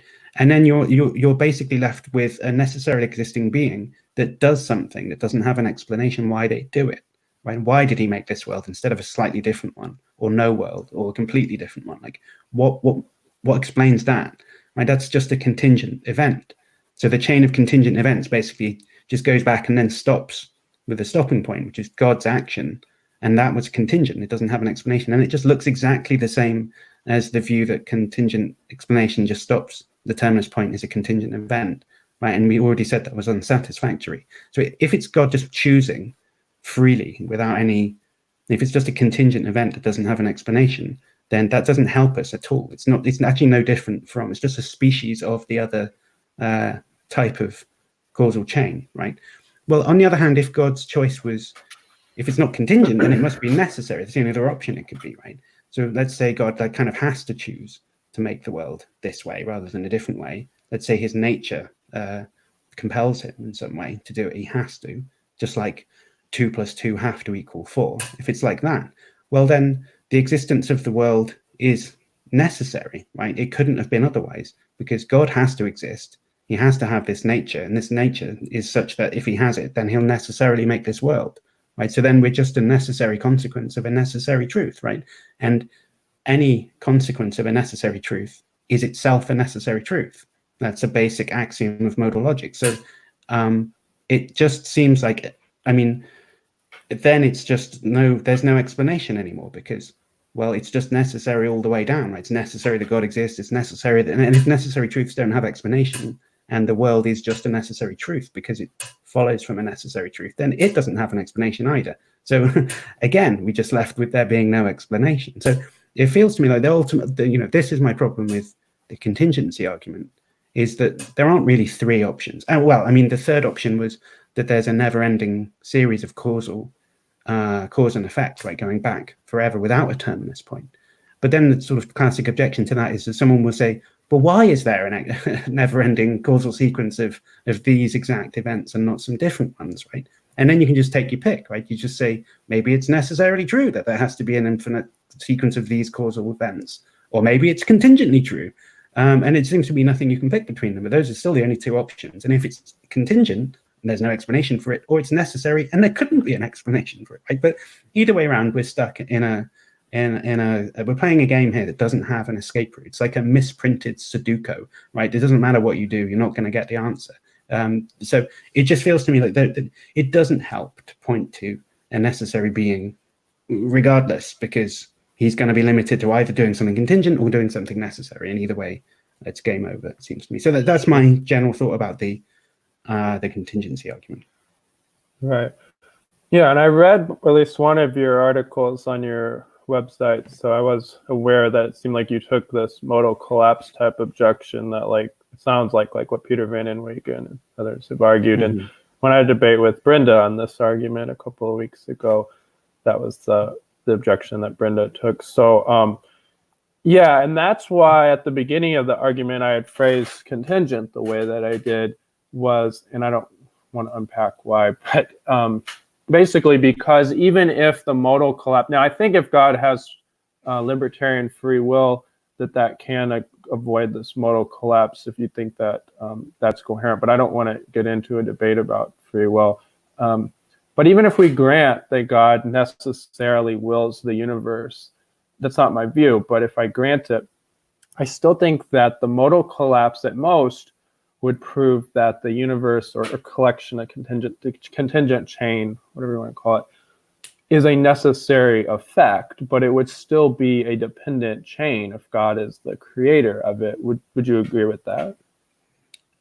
It would be dependent in the sense, yes, it would be dependent, but it would be necessary in the sense that it doesn't have an explanation. It can't have an explanation because necessary truths can't. I don't know that necessary truths can. I mean, it seems like the explanation for why it exists would be because God wills it to exist. Now, that would then be a part of his nature, but that, to me, that is still a causal explanation. It's just a necessary effect of a necessary cause. So why does God have that nature? So it's just due to necessity, but why is it due? Why? Okay, sure. So, like, let's say that God, I can give some sort of, and obviously I'm not going to be able to explain it all. Of course, it would be absurd. But let's say that God, because of his love, he wants to bring about beings that could come to love him, and then he needs to provide certain resources. And let's just say I can give some sort of psychological account for all of the features of the world. To me, that would still be an account. And it would but why does he? I mean, let's say God has a nature X, right? And nature X means that he necessarily brings about the world. But why does he have nature X? Well, to me, it comes down to, and I know this is going to open up into a whole, or can open up into another discussion. It comes down to his attributes that I'm saying that he has no fundamental limitations. So that's going to be unlimited in love and justice and so on.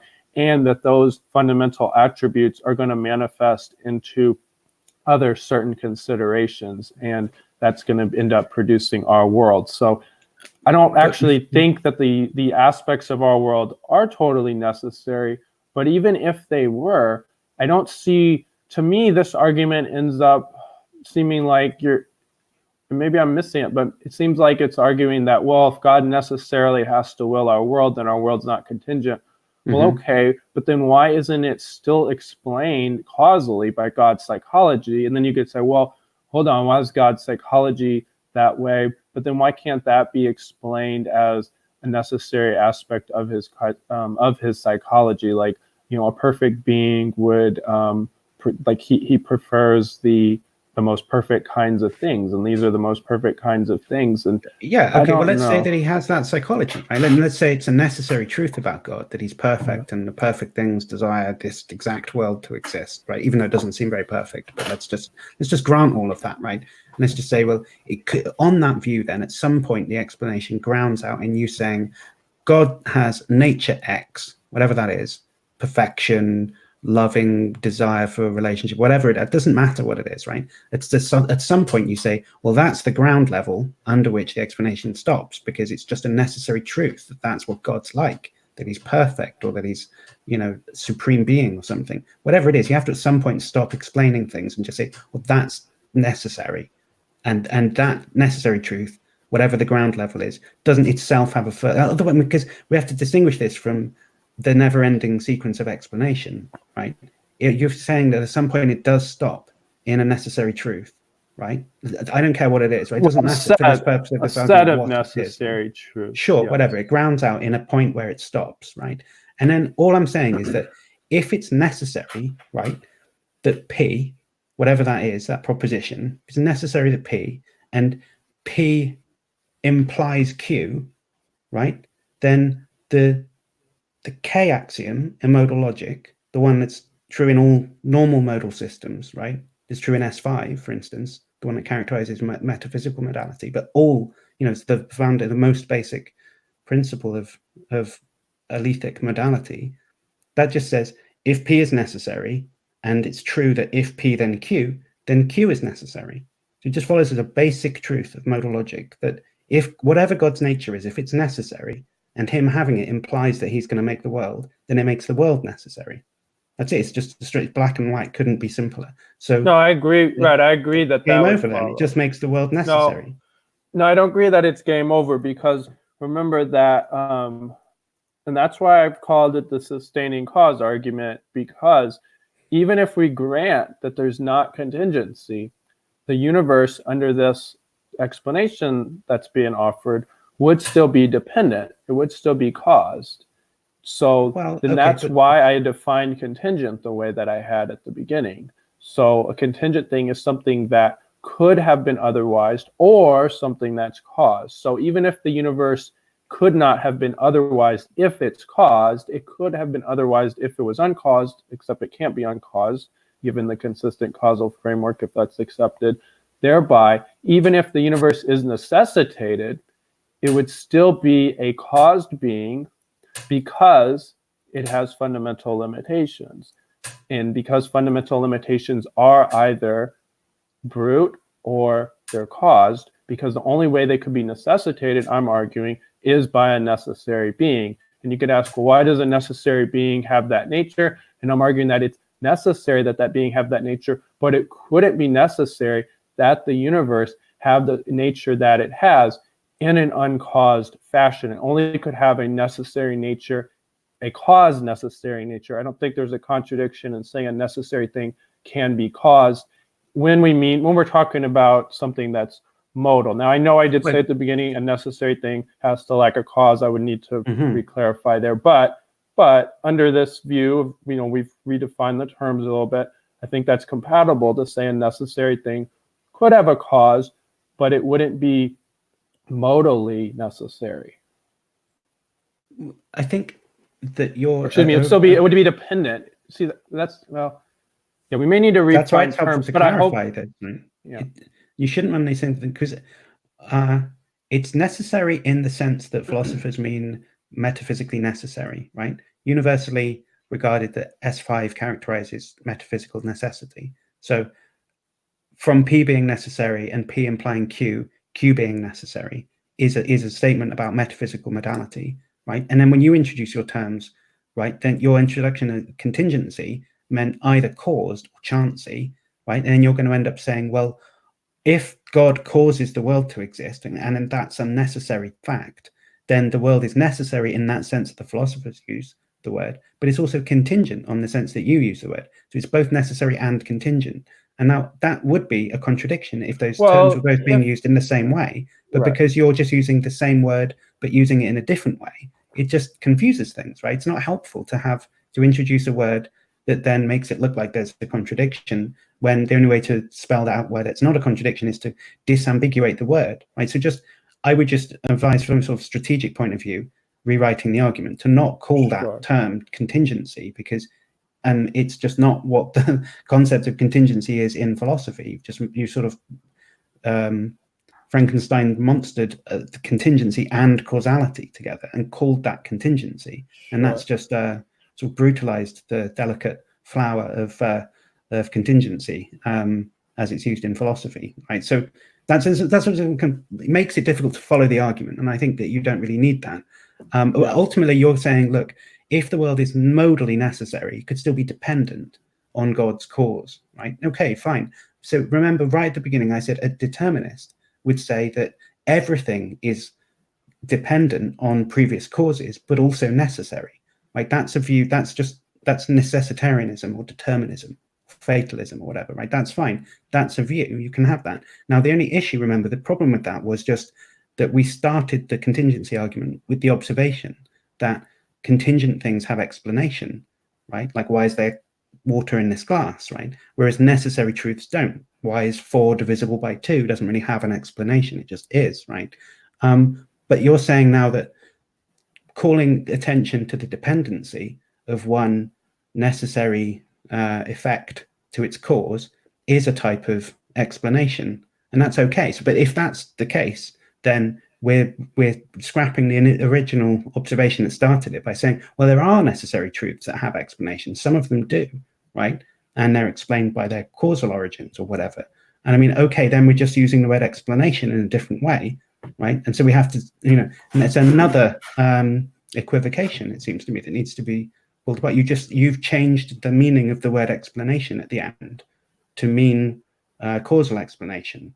And I think that wasn't in play when we started this, because of course we would agree that there could be causal. I mean, I said right at the beginning, all causation is necessitation, right? So when the match strikes, and I strike the match and then it flares, right? The flaring of the match is contingent, right? But it's explained by the striking of the match. And at the point that the match is struck, it makes it necessary that it's going to light, right? So it's necessitated by its cause, but that doesn't stop it being contingent on its right. So I can explain the contingent effect of the match lighting in terms of something that made it necessary, right? But it just seems to me that, like, when you go right to the end and say, well, maybe everything is necessitated by an original thing that couldn't have been otherwise, that we're now not talking about a contingent thing like the match flaring, because you've dropped the fact that it could have been otherwise. Okay, it's something that could be necessitated by what precedes it, but it couldn't have been otherwise. And so it's not the same type of thing anymore. It doesn't have an explanation, it seems to me. I don't know. It just feels it's hard to keep all these plates spinning at the same time. It is. And I mean, I've gotten this type of feedback from others as well. And the difficulty is I'm trying to trim down the argument so it's not super long, but then I'm also trying to sort of preemptively respond to some of the upcoming objections. And it probably needs to be right. But I want to make sure, though, that I think, right now, at least, I mean, I'm in agreement with what you're saying, that, okay, the universe could be necessitated, like a light is necessitated by a match, but the match or the light is still dependent on the match, and the universe could still be dependent upon God, even if it's necessitated.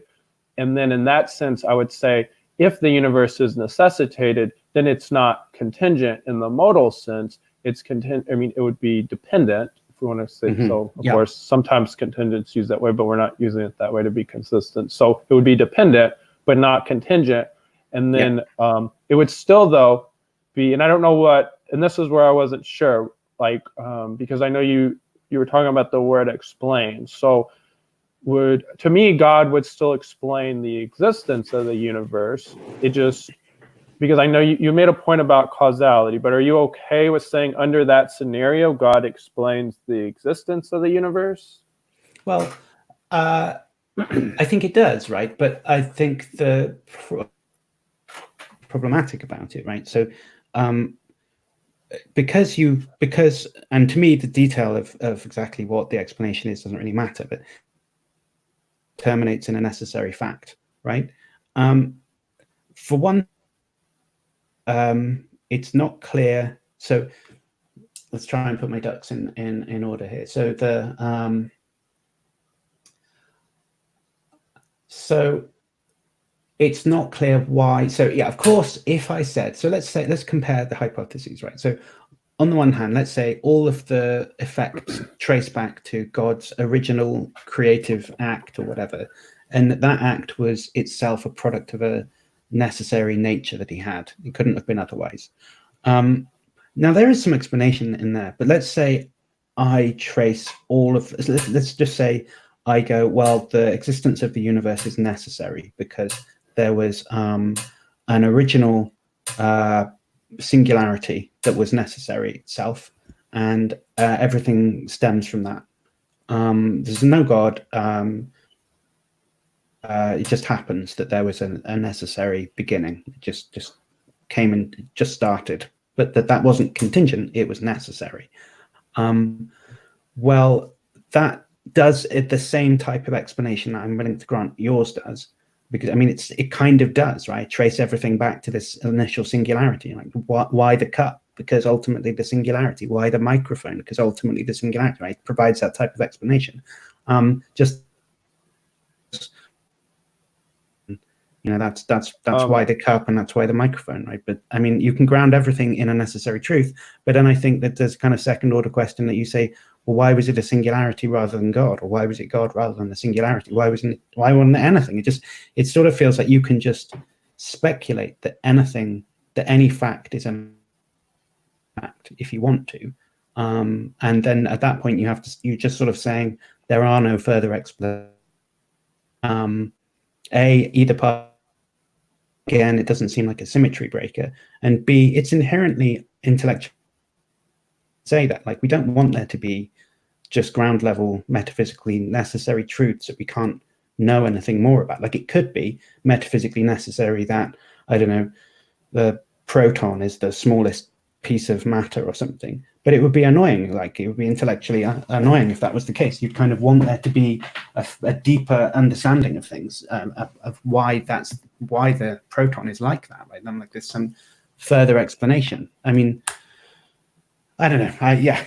I'm sorry. I'm okay. Yeah, I broke up a little bit, but I think I got what you're saying. So it sounds like, and I know we got to go to questions in a minute, but it sounds like you're suggesting, well, why can't it be a singularity or something else that's the necessary event or being or whatever? Is that right? Okay.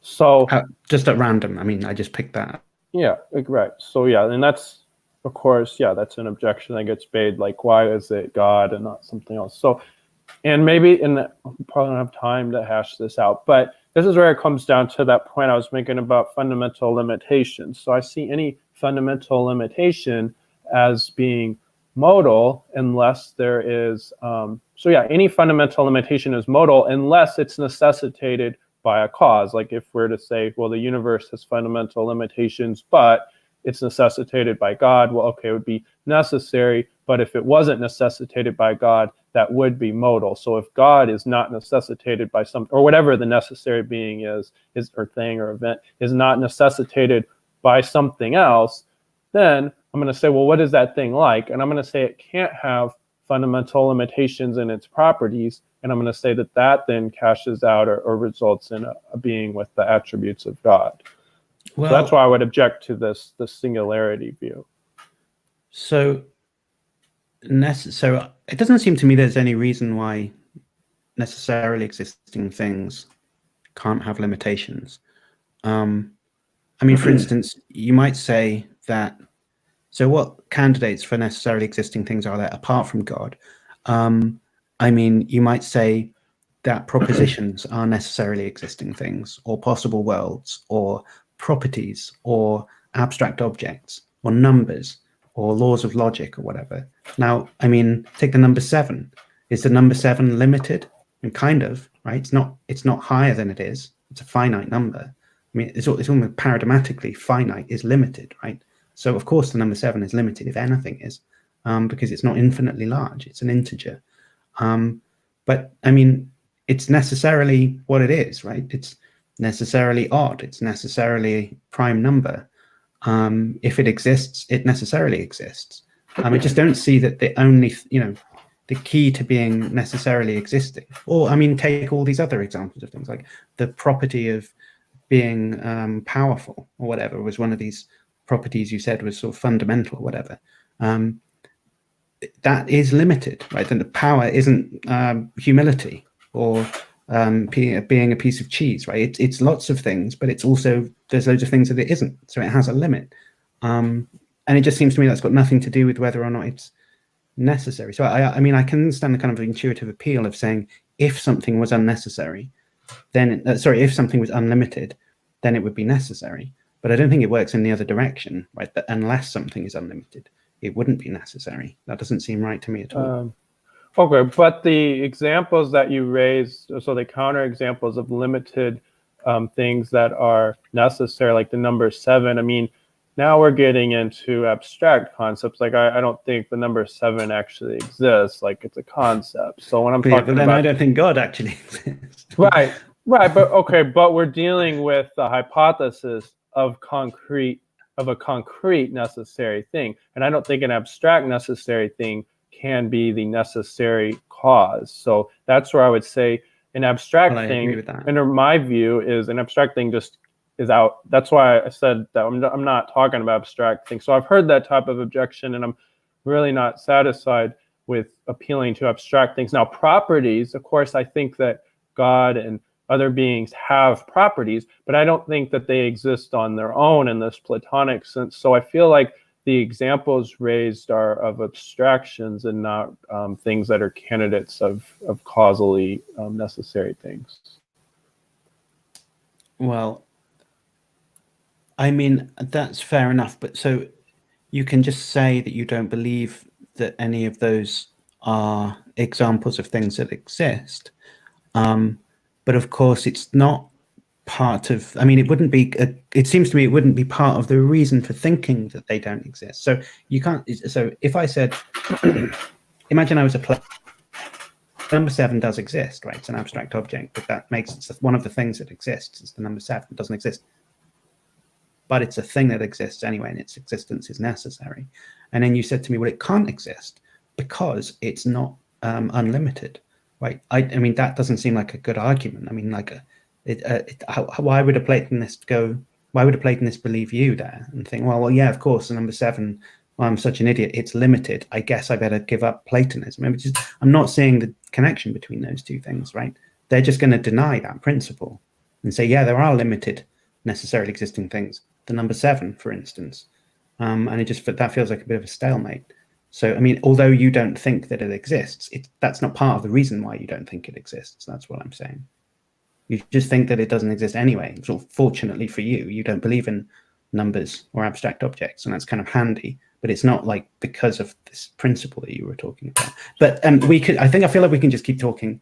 And if you want converse, you've asked for questions. It would be unfair if we didn't take them, because I can't be here for an infinite amount of time, unfortunately. So maybe we should take some. The only reason why I'm ready to get a question is because although it's 5:00 p.m. here, for Dr. Malpass, it's going to be 10:00 p.m. Mm-hmm. So he doesn't have all night. So what I'm going to do is I'll just go with the questions that we have, and I'll ask them. Then I'll mute and let you answer. And then if the other person wants to give a brief point as well, then I'll let you do that. So first, we had a question for Dr. Malpass. It is, can you, and I don't know if this really, your argument really hangs on this, but it said, can you name something that didn't require a cause? Well, so candidate things might be. So if you think if you think indeterminism is true, right, which is to say, if you think that a description of all of the current properties of all of the things plus the laws of physics doesn't tell you absolutely everything about what will happen in the future, then you think that at least some things are not determined by the laws of physics. It could happen either way, even given a full description of how things are in the laws of physics. And some things like that are potentially the decay of a radioactive nucleus or the collapse of a wave function. Or there's an example called Norton's dome, which if any people listening are physics people, they'll probably enjoy reading that. It's an example from Newtonian physics where the circumstances are indeterministic, weirdly. So indeterminism would be one thing where events wouldn't have causes. But of course, libertarian free will would be a case where someone's choice is not necessitated by antecedent causal conditions too. So if you believe that human agents make free choices, then that would be one way of having that. I guess there's another one which I guess is similar to libertarian free will, but like if you were a Cartesian about the mind and you thought that the soul or mind was an independent substance from the body, they might say that physical determinism is true, but that that agents kind of intervene in the causal structure of the world through the soul to kind of deflect the motion of the atoms in different ways, because they're not the kind of impetus or will of the soul isn't determined by causal factors. So that would be some way of overcoming and making an event which, you know, for all intents and purposes is not caused. So I mean, there are plenty of like frameworks and ways of thinking about how that might work. I'm not haven't particularly got a horse in that game, so I'm not like saying I think one of those is true or they're all false or anything. So I just think that that's how philosophers think about that type of stuff. Sure. Caleb, do you want to move on, or do you have anything to add to that? Well, I'll just add real quick. So I don't think indeterministic things lack a cause, but they could lack, the indeterminism, I argue, could flow from its nature, but the nature itself would have a cause. So there's a kind of cause there. But in principle, somebody could, I don't know that, you know, if that objector was saying that if Alex can't produce an example, that it wouldn't be hypothetically valid to come up with one. I still think it's hypothetically valid. For all we know, in the likes of the argument, the universe could be the one thing that lacks a cause, and it would be sufficient for his objection. But I know that quantum mechanics gets raised sometimes as examples of things that maybe lack causes, and I would disagree, but that gets into another debate. But anyways, we can move on. All right, thanks for that. Question for Dry Apologist. Dragnot asks, under your view, why are there no uncaused things, and what accounts for it? Yeah, so my view, that argument is that what we're calling the strict, consistent causal framework is just a broad necessity. So it just has to be that way. And that might seem mysterious, but I'm saying that's the most explanatory theory that we have for the consistency of causality, and it's just a necessity. So that would be my answer there. All right. Dr. Malpass, Dragnot basically asked right after that, was it basically, did you get a good answer, and did you care for what accounted for it? I don't think I buy the answer, and I'm not sure.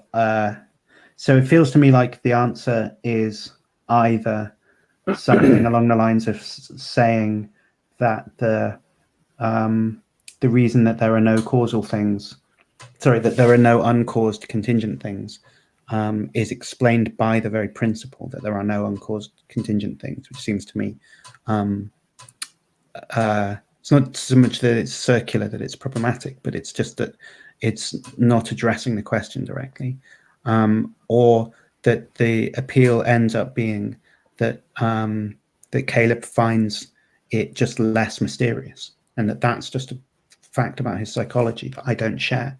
So it just doesn't feel to me like there's anything I can hang my. All right. He's frozen. Yeah, it looks like we might have lost Alex here. Alex, well, I'll just add on while we're waiting. Or sorry. Go ahead until we. Oh, okay. Yeah, I think his answer was fair there. I mean, it could be that I didn't give a satisfactory answer, or it could be we just have a different psychological impression, which can be the case. Or okay, he's back. Okay, it looks like yeah, I'll have to keep thinking about whether my answer is satisfying. I still think that it was, but it's something I'm gonna have to mull over. I'm glad that Alex has raised these points. So yeah. Let me ask this, Alex. So this would be a question that I was just kind of considering when you were thinking about it for me. So we've all heard William Lane Craig and others say things like, well, it's one of the causation is kind of like one of the most successful principles in metaphysics, right? And I wondered, given that, that, you know, like I've heard, like there may be a chance here that there wasn't, that, like, for example, in fire, smoke alarms and things like that, that there may be some type of processes that are uncaused in that way. But then I've heard arguments against that. But given the fact that we typically look at the principle sufficient reason, like, and you even said that, well, just because something almost always happens doesn't mean that something will not be the opposite of that, basically. And my question is, could that be considered special pleading? And I just wondered, like, is that a fair use of that that informal fallacy? Because it typically says something like an argument that something does not meet the universal standard of what typically happens, and you're basically arguing that, well, it could be an exception. Tell me how that equates either for or against that. Sure. So I think special pleading would be like if you say, I mean, I kind of have two different versions of special pleading in my head. But one of them is like where it's a kind of more formal way of putting it, where you'd have an argument that's valid in structure, but then one way of filling out the variables, somebody just claims that it's no longer valid, even though it's the same structure. Right? So that might be a bit too formal way of putting it, but it seems to me that's probably the best way to think about it. But let's try and cash that out slightly less formally. So it would be where someone says something like that there's a principle, like, I don't know, it's wrong to steal or something, but it's not wrong for me to steal, right? I can steal, but you can't, and no one else can, or whatever, right? And in the face of it, that kind of looks very similar, because you're saying, well, look, there's an exception to the rule. Like, okay. I think that what's supposed to be fallacious in that type of example is that you would be saying, well, there's really no reason why it's me rather than you, apart from the fact that it helps me in my argument right now. Like, I don't want to go to prison, so I'm just going to say the moral law doesn't apply to me, and that's why, or something like that. So it's like cynically using it to get out of trouble or whatever. Whereas I think what I was saying was something slightly different, right? Because I wasn't actually proposing. I didn't pick a thing and back that as being the counterexample to the rule. I'm really just raising the possibility, right? And that's more like saying, sure, every swan we've ever seen is white, so I guess every swan is white.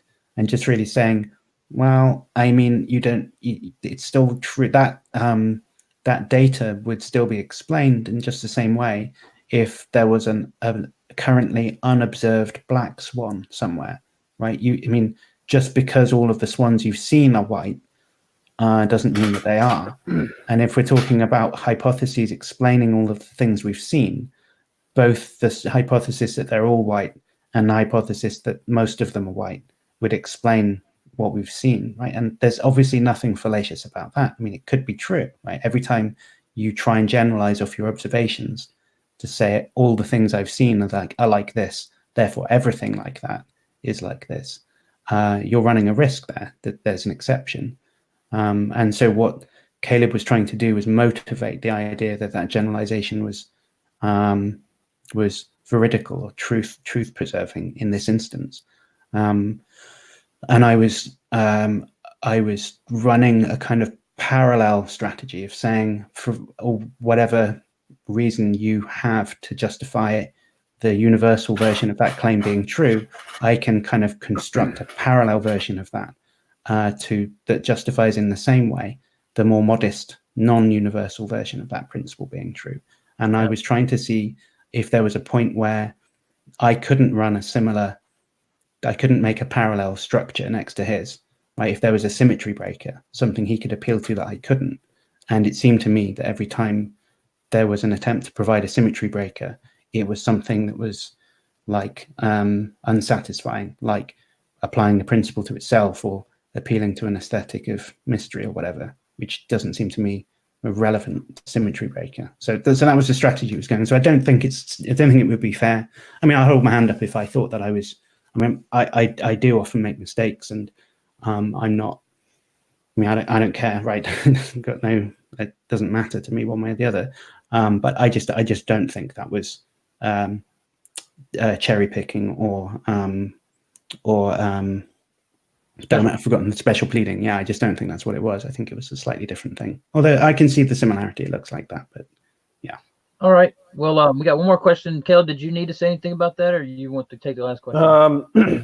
Excuse me. I think it would be special pleading if Alex had said this is a universal rule, and I call him out on it. He goes, "Oh, well, hold on, wait a minute. It's not here," and there was nothing to motivate it. But he did give a motivation. He said it could be a necessary truth. So that's not, in my view, special pleading.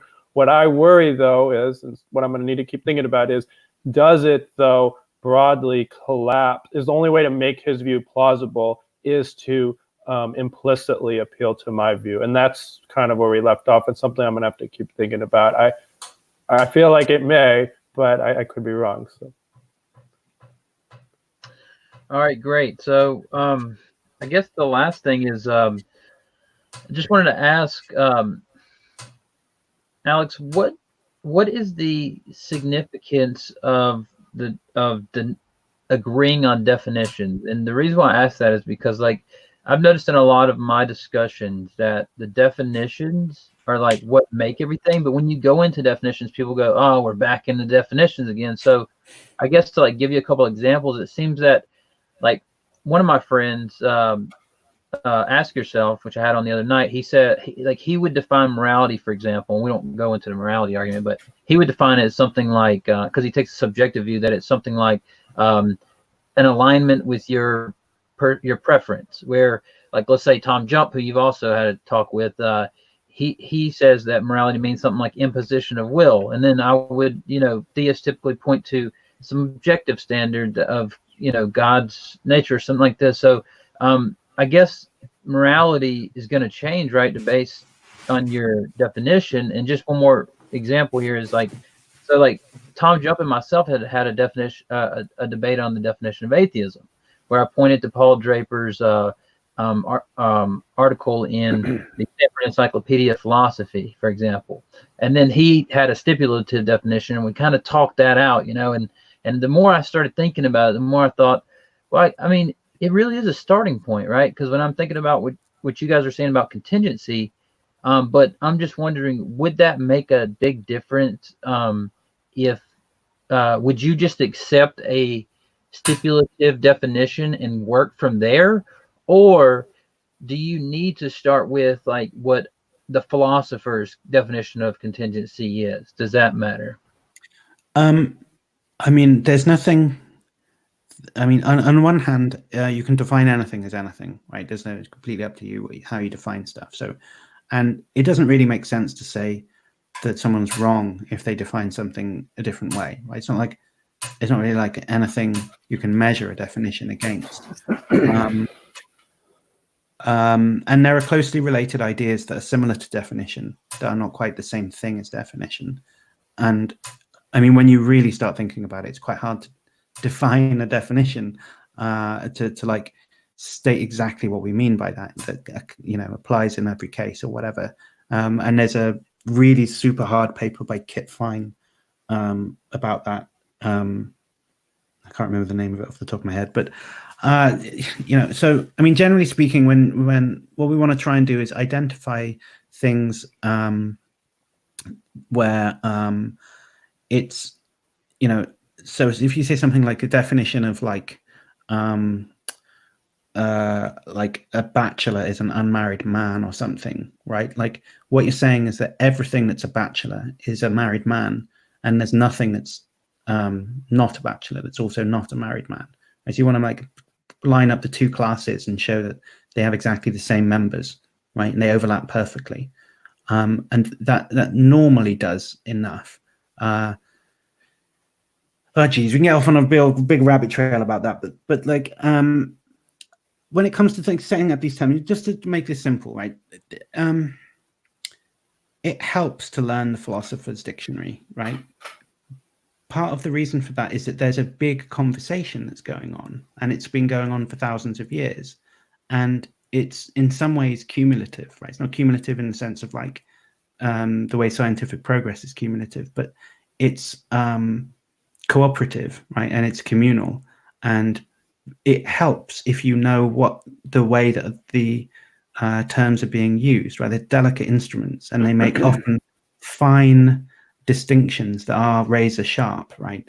And if you're clumsy in using the instrument by not knowing enough about how they're supposed to be handled, then you end up making mistakes and not understanding what other people are saying, right? In the Middle Ages, they used to write philosophy in Latin, even though they spoke French or German or whatever, because it was easier to control the conversation by having a kind of formal language that they didn't speak that would iron out all of the like differences in nuance and idiom and whatever that comes with their languages. It was helpful to have a public language that they all shared together. And these days there's like formal logic, but there's also this kind of technical vocabulary, and it helps if you learn that and are able to use it in the same way, because the point of it, the whole collective endeavor, is to minimize misunderstandings purely based on people using words to equivocally to mean two different things, right? And talk past each other. We're trying to minimize that as much as possible. So, I mean, that's why philosophy is hard to begin with. It takes a long time. And it's, you can't just wander into it and be a master straight away. You have to put a lot of work in, like learning how the things work. But it pays off when you do, because you can start to see the interrelations between the terms as they're used with one another. So, I mean, it just, on the one hand, no, you can use a word however you like, and I'm not going to be a dick and say you have to use it this way. And I'm certainly not going to say to anyone, oh, you haven't spent 7 years or whatever of your life in a university or whatever, so I'm going to pwn you by using some words that you don't know or whatever. Like, that's not going to do anything like that. And if someone doesn't understand, I would try and rephrase it in such a way that it makes sense, right? Because it's a sort of unfair advantage. It's an unfair use of privilege or something. But on the other hand, it really does. If you actually want to start getting serious about it, it just can't be helped that there is a difference between having studied it for a long time and knowing what the kind of conversation is, and just not knowing anything about it. Like, one of those really does enable you to make progress, right? It just really does help if you're on the same page. So while you don't have to, it just really does help. That's the basic short answer. Thank you. Appreciate that. So I guess that'll do it for us. I don't want to hold you guys up any longer. So I guess I just want to say thanks to Caleb. I really appreciate Caleb coming out. He comes out a lot and helps with some of these conversations, and I really appreciate Dr. Malpass for coming out. It's always a pleasure to hear from both of these guys.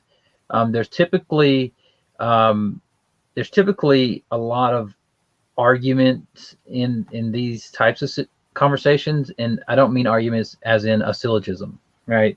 There's typically a lot of bickering in these conversations, and I felt like this was going to be very helpful to both sides in considering this important issue, the contingency argument, or Caleb's Reformation name that he put on it.